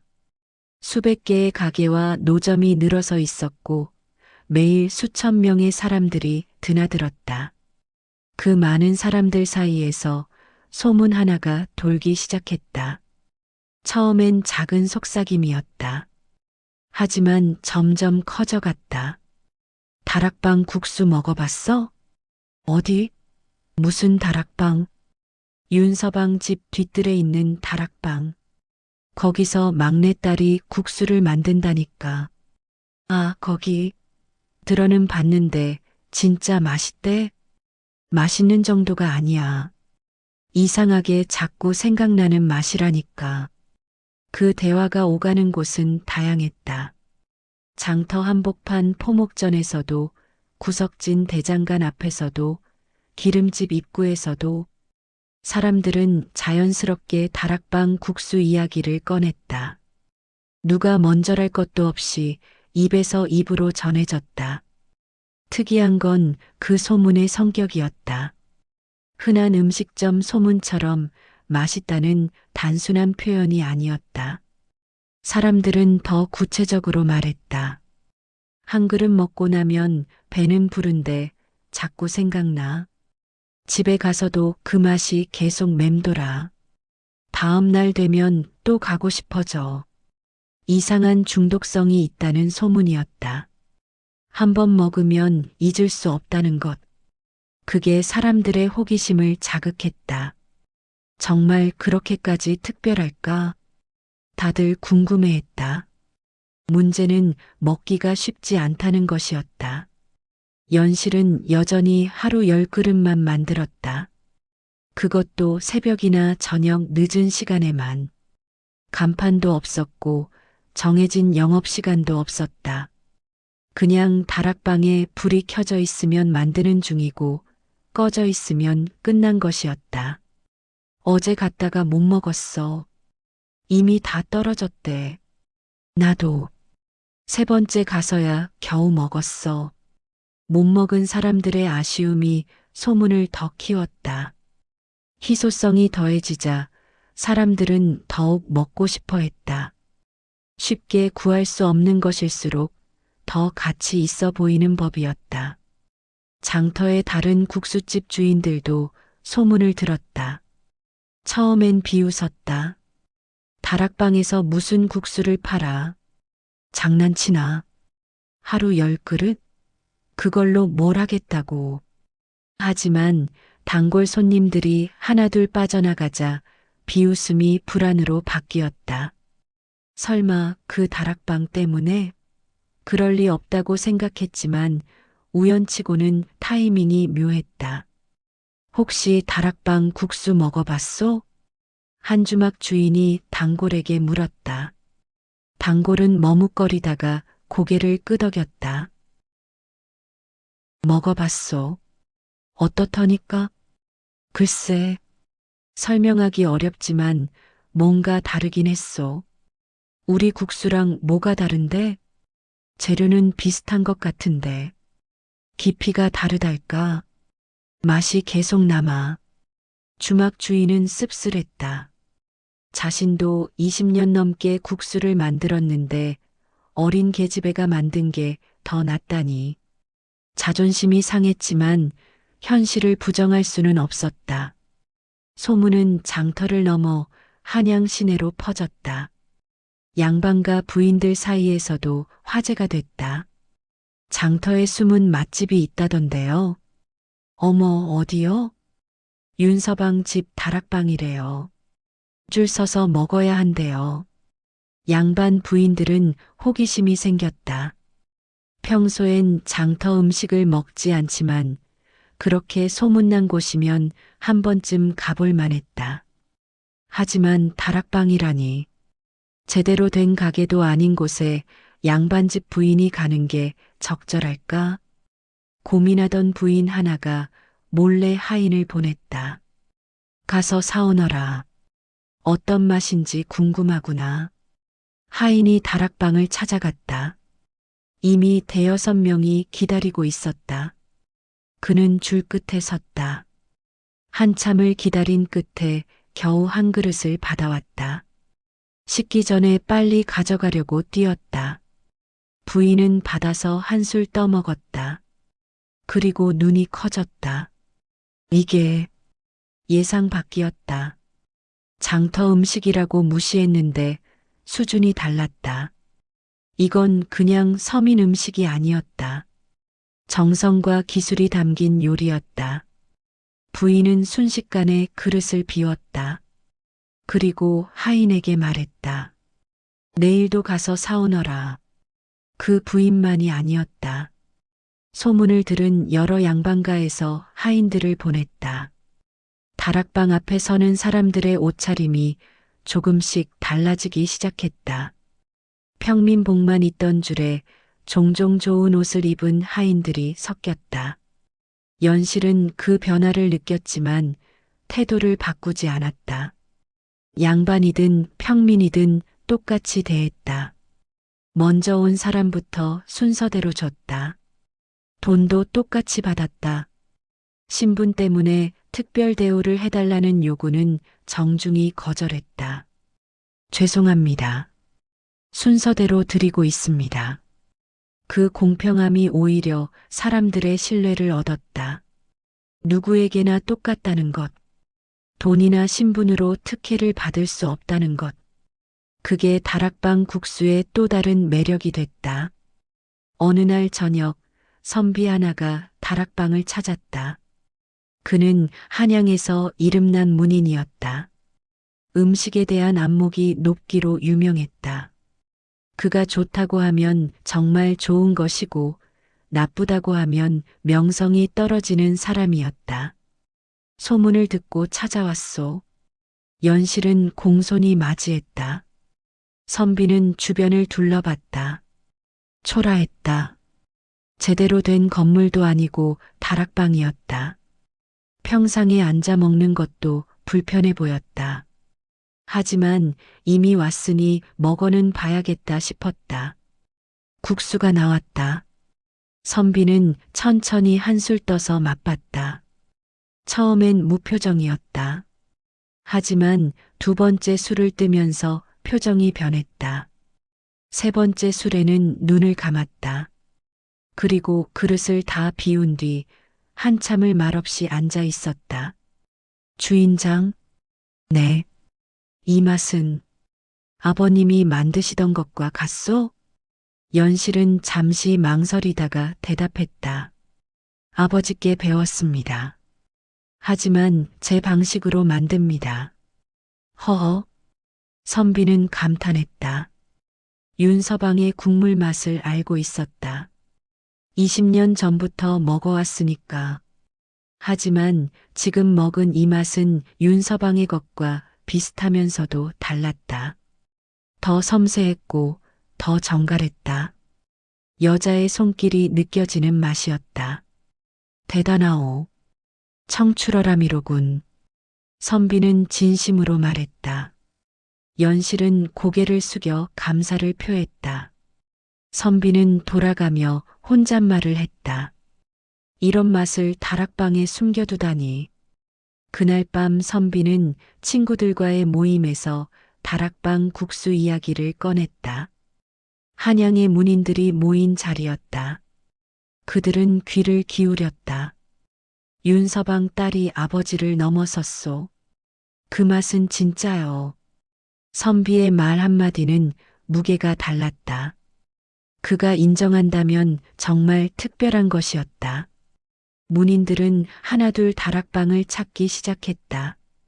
그리고 돌아가서는 또 다른 사람들에게 말했다. 소문의 파급력이 달라졌다. 이제는 단순히 맛있다는 수준이 아니었다. 한양에서 꼭 먹어봐야 할 음식이라는 평가가 나왔다. 다락방 국수는 점점 전설이 되어갔다. 그 소문이 주막에도 들어왔다. 대식은 장터를 지나다가 사람들이 다락방 쪽으로 가는 걸 봤다. 한두 명이 아니었다. 줄을 서 있었다. 정말로 줄을 서서 기다리고 있었다. 저게 뭐야? 대식은 믿을 수 없었다. 주막은 텅텅 비는데 다락방엔 사람이 몰린다니. 말도 안 됐다. 하지만 눈앞에 펼쳐진 현실이었다. 중식도 봤다. 논밭을 보러 가는 길에 우연히 다락방 앞을 지나갔다. 사람들이 삼삼오오 모여 기다리고 있었다. 그 중엔 좋은 옷을 입은 사람들도 보였다. 양반과 하인 같았다. 설마. 중식은 충격을 받았다. 자신은 땅을 받았지만 황폐하게 만들었다. 연실은 다락방 하나를 받았지만 사람들을 모았다. 뭐가 잘못된 걸까? 자신이 잘못한 걸까? 아니면 원래 다락방이 더 좋은 것이었을까? 말식은 그 소문을 듣고 직접 찾아갔다. 빚쟁이를 피해 숨어 지내던 중이었지만 동생이 돈을 번다는 소식에 희망을 품었다. 다락방 앞에 도착하니 이미 몇 명이 기다리고 있었다. 연실아. 그가 사다리 아래서 불렀다. 연실이 내려다봤다. 오빠의 초췌한 모습을 보며 그녀의 눈빛이 흔들렸다. 하지만 말투는 담담했다. 오라버니, 나도 한 그릇 먹을 수 있을까? 기다리세요. 앞에 분들 드시고 나면 드릴게요. 말식은 뒤로 물러나 줄 끝에 섰다. 자존심이 상했다. 동생에게 줄을 서서 국수를 얻어먹다니. 하지만 어쩔 수 없었다. 배가 고팠고 돈도 없었고 갈 곳도 없었다. 한참을 기다린 끝에 국수가 나왔다. 말식은 받아서 한 입 먹었다. 그리고 멈췄다. 이게 정말 동생이 만든 것일까? 아버지의 맛과 비슷했지만 뭔가 더 나았다. 그는 말없이 그릇을 비웠다. 고맙다. 말식은 그렇게 말하고 돌아섰다. 돈을 낼 수 없었다. 주머니가 텅 비었으니까. 연실은 아무 말도 하지 않았다. 그저 오빠의 뒷모습을 바라봤다. 세 형제는 각자의 방식으로 깨닫고 있었다. 다락방이 더 이상 우스운 유산이 아니라는 것을, 연실이 그들보다 더 잘하고 있다는 것을, 아버지가 진짜 가치 있는 것을 막내딸에게 남겼다는 것을, 하지만 인정하고 싶지 않았다. 자존심이 허락하지 않았다. 그들은 여전히 자신들이 더 많이 받았다고, 주막과 땅과 은자가 다락방보다 낫다고 믿고 싶었다. 그러는 사이 다락방의 명성은 계속 커져갔다. 조용히 하지만 확실하게. 간판 없는 작은 다락방이 한양 장터를 서서히 삼키고 있었다. 겨울이 왔다. 한양에 첫눈이 내리던 날 주막 문이 닫혔다. 더 이상 버틸 수 없었다. 빚은 눈덩이처럼 불어났고 손님은 완전히 끊겼다. 큰아들 대식은 결국 주막문에 자물쇠를 채웠다. 이럴 수가. 그는 비틀거리며 주막 마당에 주저앉았다. 아버지가 20년간 일군 주막이 불과 반년 만에 문을 닫다니. 채권자들이 찾아왔고 주막의 기물들을 하나씩 가져갔다. 솥도 상도 심지어 간판까지. 대식은 그 모습을 멍하니 바라만 봤다. 대식 형님, 채권자 중 하나가 말했다. 이제 집도 넘기셔야 할 것 같은데요. 집까지요? 빚이 이만저만이 아닙니다. 주막 기물만으론 턱없이 부족해요. 대식은 고개를 떨구었다. 집마저 빼앗기다니. 식구들은 어디서 살라고. 그는 아무 대꾸도 하지 못했다. 채권자들이 돌아간 뒤 그는 한참을 그 자리에 앉아 있었다. 둘째 중식은 그보다 먼저 무너졌다. 논밭을 지키려 했지만 소용없었다. 아무도 소작을 오지 않았고 직접 농사를 지을 능력도 없었다. 결국 헐값에 땅을 팔아야 했다. 아버지가 한 떼기씩 모았던 그 땅을. 중식 씨, 이 가격이 최선입니다. 땅을 사겠다는 사람이 말했다. 원래 가격의 절반도 안 됐다.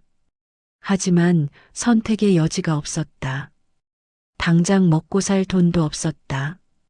중식은 떨리는 손으로 문서에 도장을 찍었다. 땅을 판 돈으로 빚을 갚고 나니 거의 남지 않았다. 한 달 생활비도 안 되는 금액이었다. 중식은 그 돈을 쥐고 막막했다. 이제 뭘 해야 하지? 땅도 없고 기술도 없고 아무것도 없었다. 셋째 말식은 이미 파산했다. 사채업자들에게 쫓겨 집에도 들어가지 못했다. 며칠을 거리를 떠돌다가 결국 쓰러졌다. 지나가던 사람이 발견해서 급히 의원에게 데려갔다. 영양실조와 과로입니다. 제대로 먹지도 쉬지도 못한 것 같습니다. 의원이 고개를 저으며 말했다. 말식은 며칠을 앓았다. 열이 오르고 헛소리를 했다. 의원비는 옛 친구가 대신 내줬다. 그마저 없었다면 길에서 죽었을 것이었다. 말씨가 정신 차려. 친구가 말했다. 이러다 정말 죽는다. 자존심 버리고 가족한테 가. 말식은 고개를 저었다. 형들한테 어떻게 가냐고, 자신도 처지가 비슷한데. 하지만 친구가 말했다. 동생한테라도 가봐. 연실이한테. 연실이? 그 앤 지금 장사 잘 되잖아. 도와줄 거야. 말식은 머뭇거렸다. 막내 여동생에게 신세를 진다니. 자존심이 허락하지 않았다. 하지만 살기 위해선 어쩔 수 없었다. 그는 비틀거리며 일어났다. 어느 추운 겨울날 아침, 다락방 앞에 세 형제가 모였다. 서로 약속한 것도 아닌데 같은 날 찾아왔다. 그들은 서로의 얼굴을 보고 놀랐다. 모두 초췌했다. 한때 잘 나가던 윤씨 집안 아들들의 모습은 어디에도 없었다. 형님, 너도 왔구나. 셋째도. 그들은 씁쓸하게 웃었다. 웃음 속에 서글픔이 묻어났다. 세 사람 모두 같은 처지였다. 재산을 날리고 빚에 쪼들리고 갈 곳 없는 신세. 결국 막내 여동생을 찾아온 것이었다. 연실아. 큰아들 대식이 불렀다. 연실이 다락방 문을 열고 내려다봤다. 새 오빠가 나란히 서 있는 모습을 보며 그녀의 눈빛이 흔들렸다. 하지만 표정은 차분했다. 오라버니들, 우리 들어가도 되겠니? 연실은 고개를 끄덕였다. 세 형제는 사다리를 올라 다락방 안으로 들어갔다. 좁은 공간이었다. 넷이 들어가니 꽉 찼다. 하지만 따뜻했다. 화덕에서 피어나는 열기와 국물 끓는 냄새가 가득했다. 앉으세요. 연실이 말했다. 형제들은 구석에 앉았다. 아무도 먼저 말을 꺼내지 못했다. 연실은 조용히 국물을 끓이고 있었다. 그 모습을 보며 형제들은 아버지를 떠올렸다. 꼭 아버지가 일하던 모습 같았다. 한참 후 큰아들 대식이 입을 열었다. 연실아, 미안하다. 우리가 너한테 너무했다. 다락방을 비웃고 내가 하는 일을 우습게 봤어. 둘째 중식도 말을 이었다. 나도 미안해. 땅 받고 으스댔는데 결국 다 날려먹었어. 셋째 말식은 고개를 숙였다. 나는 정말 바보였어. 돈이 있으면 다 되는 줄 알았어. 세 형제가 차례로 사과했다. 연실은 아무 말 없이 국물을 저었다. 형제들은 그 침묵이 무섭게 느껴졌다. 혹시 거절하는 건 아닐까? 당연히 거절할 만도 했다. 그들은 동생을 무시했고 도움도 주지 않았으니까. 도와줄 수 있어? 연실이 물었다. 형제들은 고개를 들었다. 뭐든지 할게. 청소도 설거지도 뭐든. 제발 좀 도와줘. 그들은 간절했다. 자존심 따윈 이미 버렸다. 살기 위해, 다시 시작하기 위해 동생에게 매달렸다. 연실은 한참을 그들을 바라보다가 입을 열었다. 조건이 있어요. 조건? 첫째, 제 방식대로 일하셔야 해요. 오라버니들 생각대로 하시면 안 돼요. 형제들은 고개를 끄덕였다. 둘째, 급하게 생각하지 마세요. 천천히 제대로 배우셔야 해요. 다시 고개를 끄덕였다. 셋째, 연실은 잠시 멈췄다. 그리고 단호하게 말했다. 다시는 오만하지 마세요. 재산이 사람을 만드는 게 아니에요. 사람이 재산을 만드는 거예요. 그 말에 세 형제는 숙연해졌다. 막내 여동생이 그들에게 가장 중요한 걸 가르쳐 주고 있었다.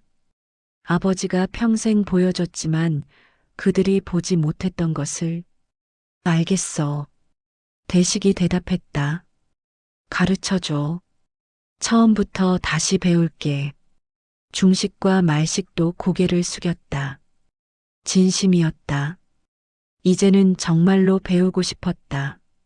다락방 하나로 이만한 일을 해낸 동생에게서. 그럼 내일부터 시작해요. 새벽 4시에 오세요. 새벽 4시? 아버지께서 일어나시던 시간이에요. 세 형제는 서로를 바라봤다. 새벽 4시라니. 평생 그 시간에 일어난 적이 없었다. 하지만 이젠 달라야 했다. 그들은 고개를 끄덕였다. 알겠어. 꼭 나올게. 연실은 그들에게 국수를 한 그릇씩 내왔다. 형제들은 받아서 먹었다. 오랜만에 제대로 된 음식이었다. 따뜻했고 깊은 맛이 났고 무엇보다 마음이 담겨 있었다. 맛있다. 말식이 중얼거렸다. 대식과 중식도 조용히 고개를 끄덕였다.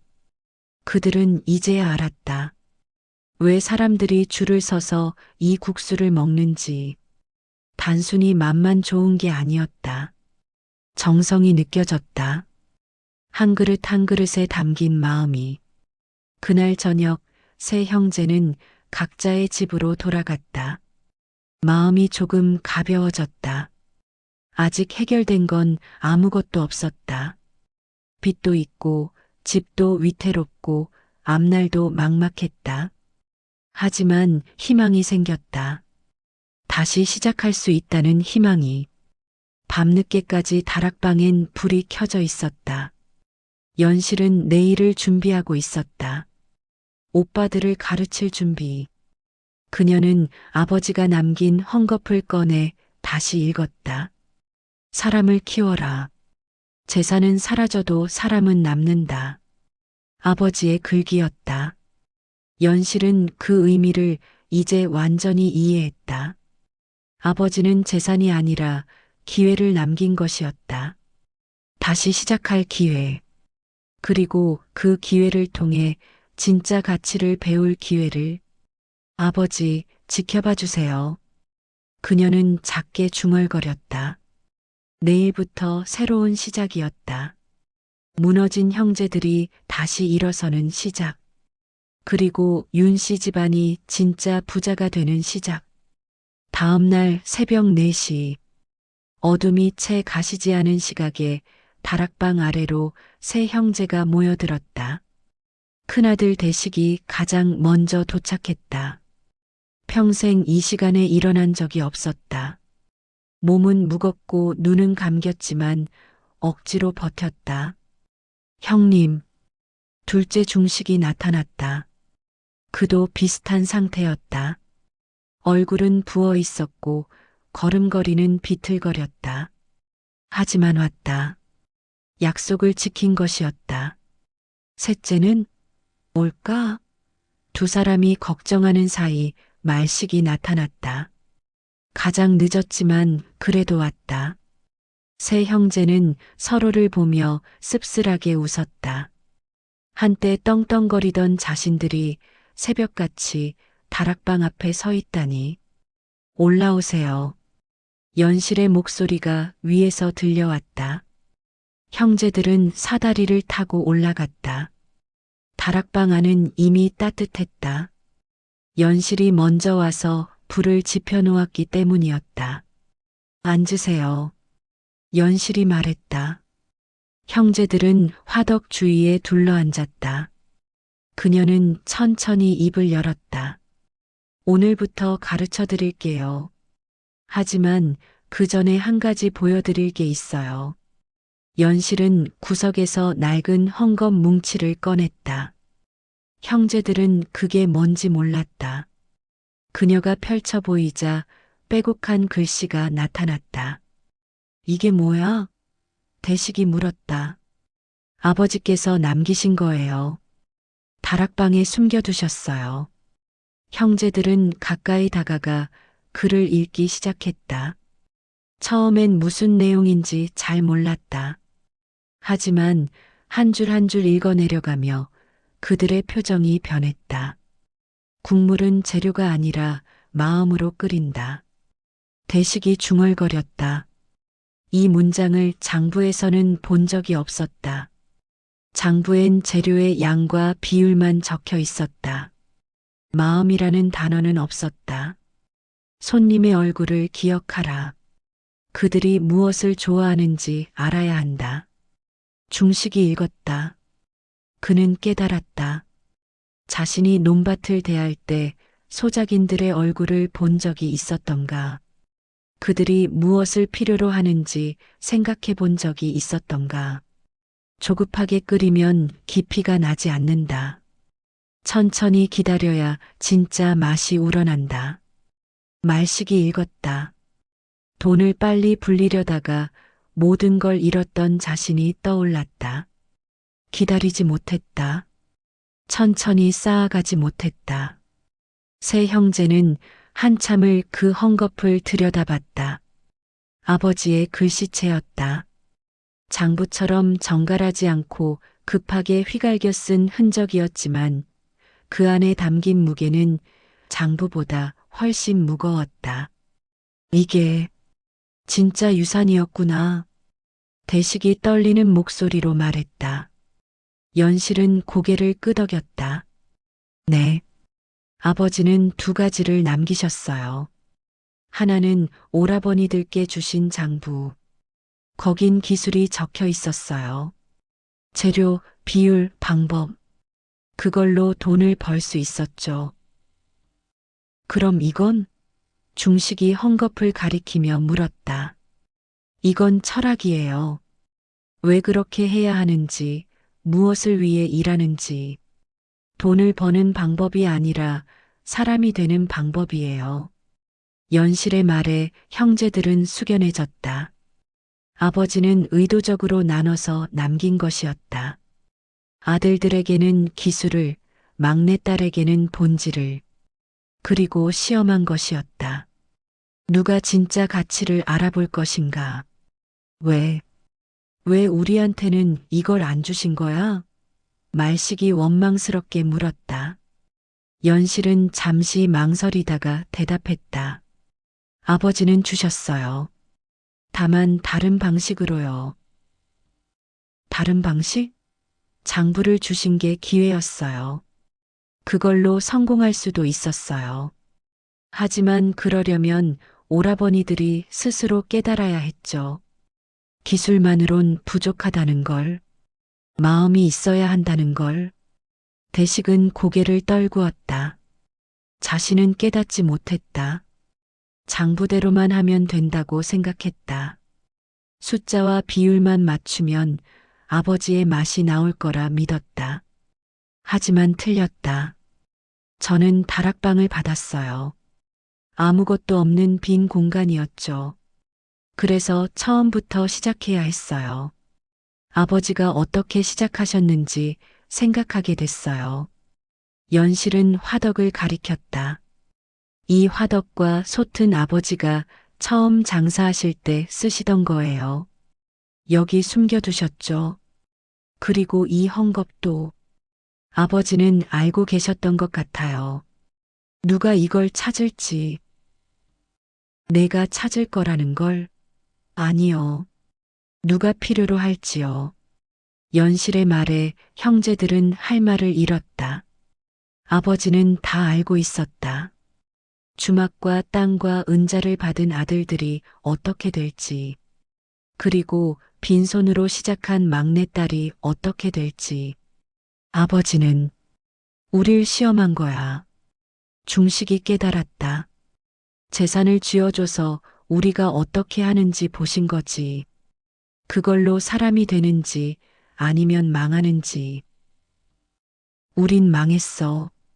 말식이 자조적으로 웃었다. 완전히 망했지. 재산을 다 날리고 오만해지고 결국 이 꼴이 됐어. 대식은 아무 말도 하지 못했다. 부끄러웠다. 아버지의 기대를 완전히 저버렸다는 생각이 들었다. 장남으로서 주막을 물려받은 사람으로서 해야 할 일을 하지 못했다. 하지만 늦지 않았어요. 연실이 말했다. 오라버니들이 여기 오신 것만으로도 아버지는 기뻐하실 거예요. 잘못을 인정하고 다시 배우려는 마음. 그게 가장 중요한 거예요. 그녀는 헝겊을 형제들 앞에 펼쳐놓았다. 이제부터 이걸 같이 읽을 거예요. 한 줄 한 줄. 그리고 직접 해보면서 배울 거예요. 아버지가 어떤 마음으로 일하셨는지. 고맙다, 연실아. 대식이 진심으로 말했다. 중식과 말식도 고개를 숙여 감사를 표했다. 연실은 작게 미소 지으며 불을 지폈다. 첫 번째 배울 건 불을 다루는 거예요. 그날부터 진짜 배움이 시작됐다. 형제들은 아침마다 새벽 4시에 일어났다. 처음엔 힘들었다. 몸이 적응하지 못해서 하루 종일 피곤했다. 하지만 포기하지 않았다. 불을 지피는 것부터 배웠다. 장작을 싸는 방법, 불씨를 살리는 법, 불의 세기를 조절하는 법. 간단해 보였지만 실제로는 어려웠다. 몇 번이고 실패했다. 불이 너무 세거나 너무 약했다. 불을 느껴야 해요. 손을 가까이 대보세요. 뜨거움의 정도가 느껴지죠? 그게 적당한지 판단하는 거예요. 연실이 가르쳤다. 형제들은 손을 불 가까이 대보며 감각을 익혔다. 처음엔 구분이 안 됐다. 하지만 며칠이 지나자 조금씩 알게 됐다. 불의 온도, 불꽃의 색깔, 장작 타는 소리. 모든 게 신호였다. 다음은 재료를 다루는 법을 배웠다. 채소를 씻고 고기를 손질하고 양념을 준비하는 것. 대충 하면 안 됐다. 하나하나 정성껏 해야 했다. 물을 씻을 때도 마음을 담으세요. 이 무가 국물에 들어가면 손님이 드실 거예요. 그 생각하면서 깨끗이 씻는 거예요. 연실의 말에 형제들은 처음엔 이해하기 어려웠다. 무 씻는데 무슨 마음을 담냐고. 하지만 계속하다 보니 알게 됐다. 대충 씻으면 흙이 남았고 그게 국물에 들어가면 맛이 달랐다. 국물을 끓이는 법도 배웠다. 재료를 넣는 순서, 끓이는 시간, 간을 보는 타이밍. 모든 게 중요했다.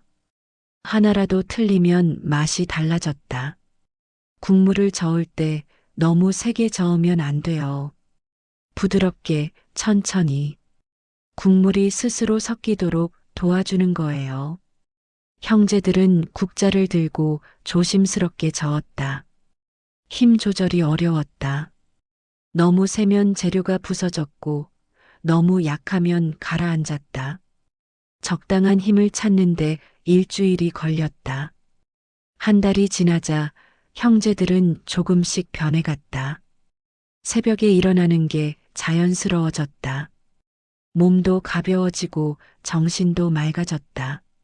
무엇보다 마음이 달라졌다. 예전엔 결과만 생각했다. 얼마나 벌까, 얼마나 빨리 성공할까. 하지만 지금은 과정을 보게 됐다. 오늘 만든 국물이 어제보다 나아졌는가? 손님이 만족했는가? 그런 것들이 중요해졌다. 형님, 이거 봐요. 어느 날 말식이 자랑스럽게 말했다. 오늘 불 조절 완벽하게 했어요. 연실이가 칭찬했다니까요. 나도 오늘 무썰기 잘했대. 중식도 기뻐했다. 대식은 그 모습을 보며 웃었다. 예전 같으면 이런 걸로 좋아하지 않았을 것이다. 하지만 지금은 달랐다. 작은 성취가 기뻤다. 2달째 되던 날 연실이 형제들을 불러 모았다. 이제 손님 한 분께 직접 만들어 드려 보세요. 우리가? 네. 제가 옆에서 지켜볼게요. 하지만 오라버니들이 직접 하세요. 형제들은 떨렸다. 실제 손님에게 내놓는다니. 실수하면 어떡하지. 하지만 연실의 눈빛을 보니 믿음이 느껴졌다. 손님이 왔다. 단골이었다. 형제들은 떨리는 손으로 국수를 만들었다. 물을 끓이고 면을 삶고 국물을 부었다. 연실이 마지막에 맛을 봤다. 좋아요. 내보내세요. 그 말에 형제들은 안도했다. 손님이 먹는 모습을 멀리서 지켜봤다. 한 술, 2술. 손님의 표정이 밝아졌다. 그리고 그릇을 다 비웠다. 잘 먹었습니다. 손님이 만족스럽게 말했다. 형제들은 서로를 보며 웃었다. 처음으로 자신들이 만든 음식으로 누군가를 기쁘게 한 것이었다. 이제 알겠어. 대식이 말했다. 아버지가 왜 20년간 쉬지 않고 일하셨는지. 돈 때문이 아니었어. 이 기쁨 때문이었어. 사람들이 맛있게 먹는 모습을 보는 기쁨. 중식이 덧붙였다. 그걸 위해 정성을 다하는 거구나. 말식도 깨달았다. 연실은 조용히 웃었다. 오빠들이 드디어 이해하기 시작했다. 아버지가 남긴 진짜 유산이 무엇인지. 재산이 아니라 마음가짐. 기술이 아니라 철학. 그걸 이제야 배우고 있었다. 오라버니들, 이제 진짜 시작이에요. 연실이 말했다. 다락방이 왜 집안을 다시 일으킬 수 있는지 보여드릴게요. 석 달이 지났다. 겨울이 끝나고 봄이 왔다. 다락방 주변으로 매화가 피기 시작했다. 그리고 그 사이 윤 씨 집안에도 새로운 꽃이 피고 있었다. 오늘부터 오라버니들도 직접 손님을 받으세요. 연실이 말했다. 형제들은 긴장했지만 고개를 끄덕였다. 석 달간 배운 것을 보여줄 때가 왔다. 새벽 4시, 4사람이 다락방에 모였다. 이젠 익숙한 풍경이었다. 불을 지피고 재료를 준비하고 국물을 끓였다. 하지만 오늘은 달랐다. 오늘부터는 형제들이 직접 손님을 맞는 것이었다.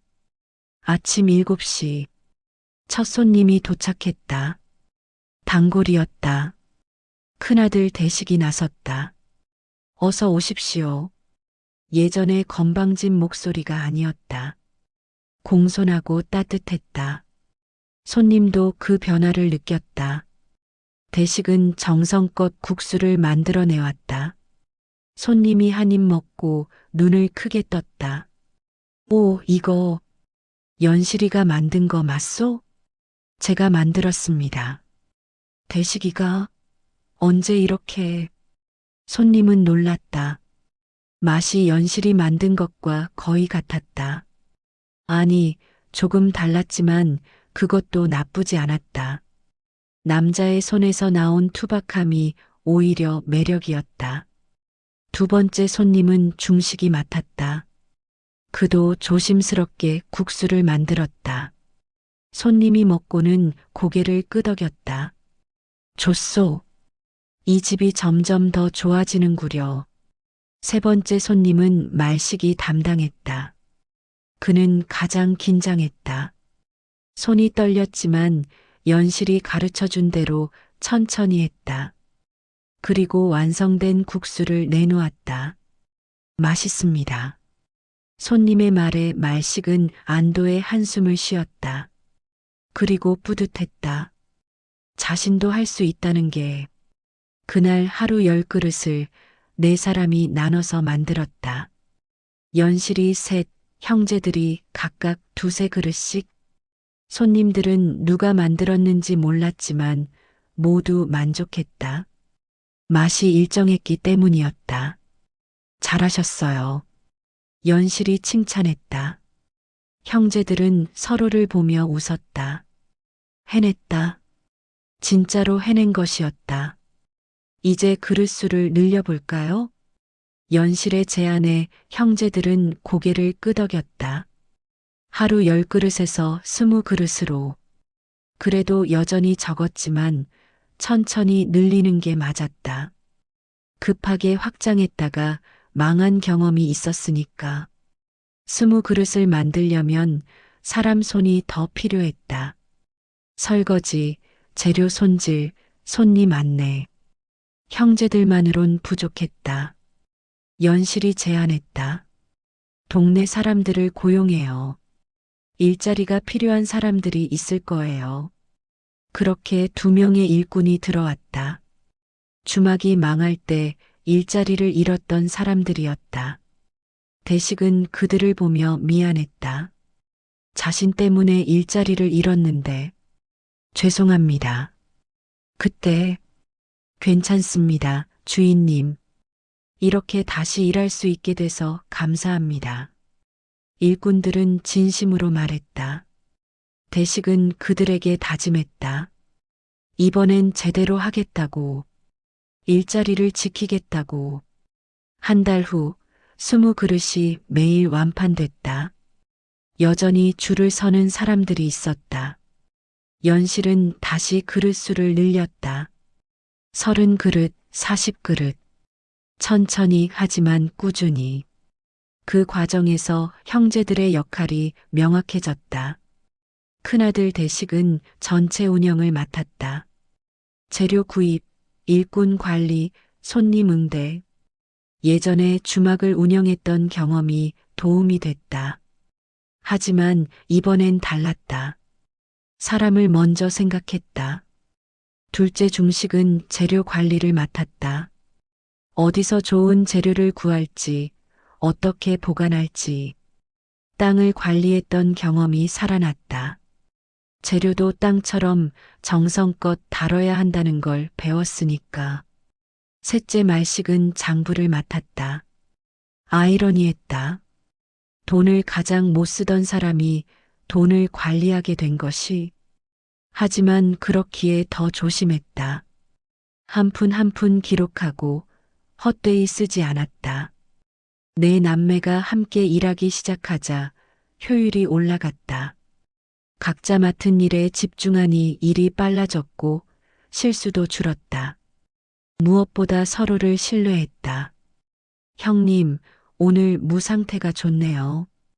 중식이 내가 잘 골라온 거지.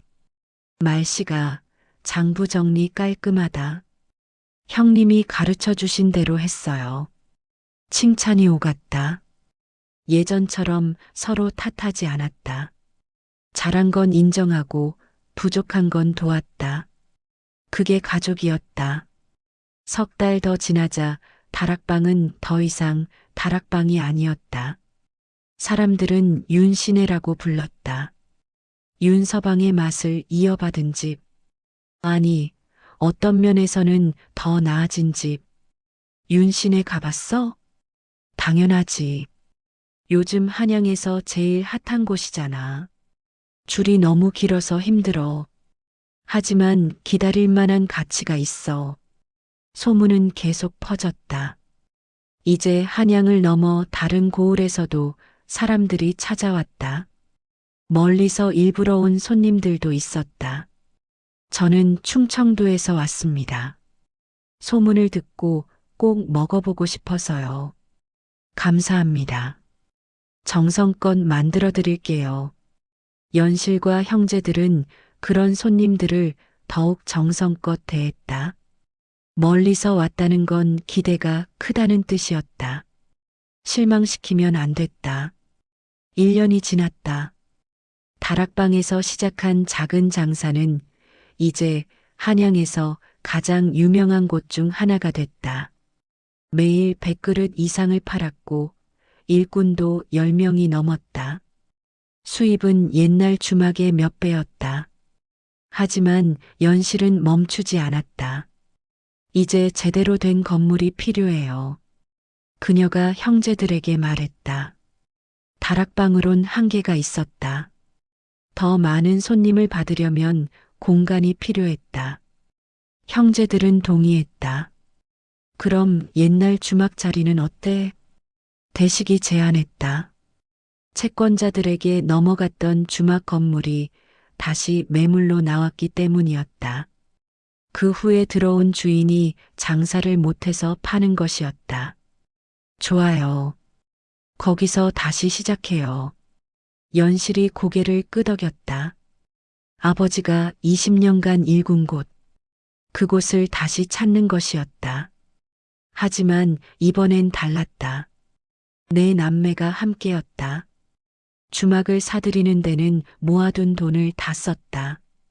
하지만 아깝지 않았다. 다시 시작하는 것이니까. 제대로 된 시작. 이름을 바꿔요. 연실이 말했다. 윤주막이 아니라 윤신의 다락방으로. 다락방? 이제 건물인데? 말식이 의아해했다. 하지만 연실은 고개를 저었다. 다락방에서 시작했잖아요. 그걸 잊으면 안 돼요. 우리가 어디서 왔는지. 형제들은 이해했다. 다락방은 장소가 아니라 상징이었다. 겸손, 정성, 그리고 진짜 가치. 그걸 기억하기 위한 이름이었다. 새 간판이 걸렸다. 윤신의 다락방. 사람들은 재밌어 했다. 다락방이라니. 건물인데? 그게 포인트래. 겸손하게 시작한다는 의미라나 뭐라나. 사람들은 그 의미를 알든 모르든 찾아왔다. 그리고 먹어보고는 만족했다. 맛은 여전히 훌륭했고, 서비스는 더 좋아졌고, 분위기는 따뜻했다. 개업한 지 한 달 만에 옛날 단골들이 다시 찾아왔다. 주막이 망한 뒤 떠났던 사람들이었다. 그들은 조심스럽게 들어와서 국수를 주문했다. 한 입 먹고 그들은 놀랐다. 이게 윤서방 맛이잖아. 아니, 어쩌면 더 나은 것 같은데?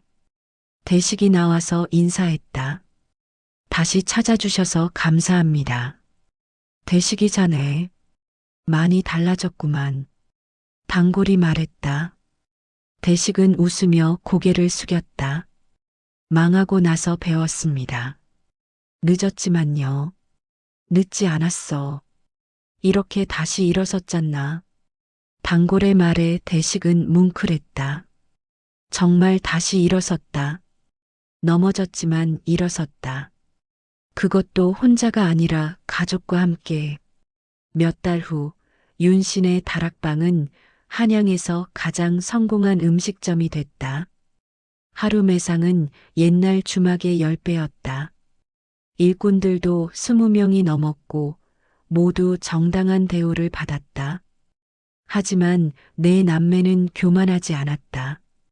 여전히 새벽 4시에 일어났고 손님 한 분 한 분을 정성껏 대했다. 성공했지만 초심을 잃지 않았다. 우리 너무 커지는 거 아니야? 어느 날 말식이 걱정했다. 연실은 고개를 저었다. 아니요. 커지는 게 문제가 아니에요. 어떻게 커지느냐가 중요한 거죠. 어떻게? 사람을 먼저 생각하면서 돈이 목적이 아니라 수단이라는 걸 기억하면서 그 말에 형제들은 고개를 끄덕였다. 연실의 말이 맞았다. 크기가 문제가 아니었다. 마음가짐이 중요했다. 1년 반이 지났다. 윤신의 다락방은 이제 전설이 됐다.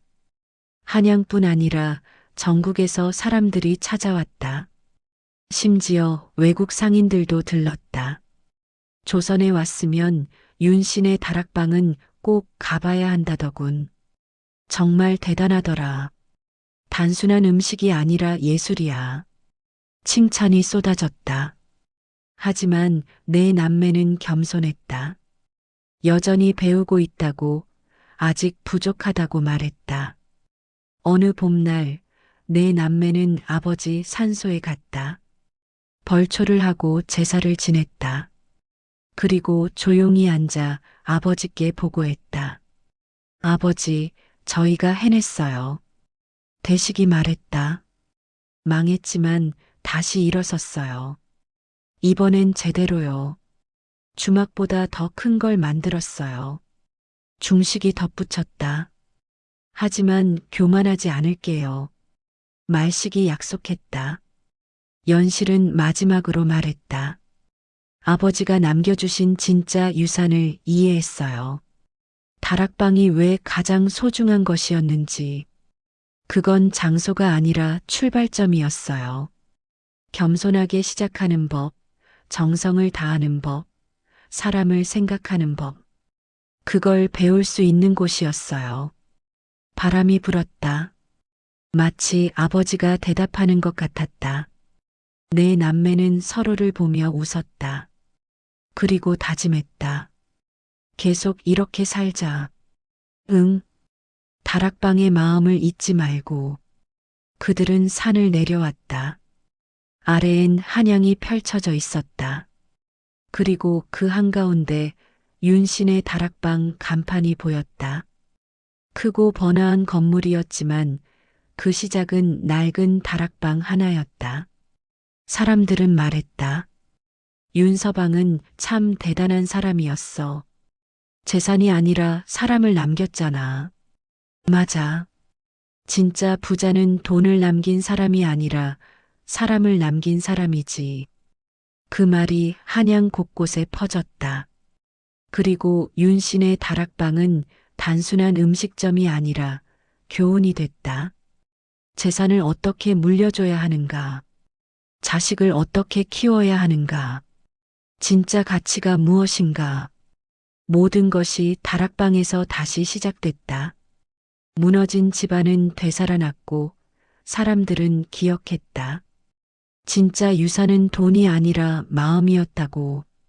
그리고 그 마음이 대대로 이어질 때 집안은 정말로 부자가 된다고. 다락방이 집안을 삼켰다. 아니, 다락방이 집안을 구했다. 작고 낡고 보잘것없어 보였던 그곳이 결국 가장 큰 가치를 품고 있었다. 그리고 그 이야기는 지금도 계속되고 있다.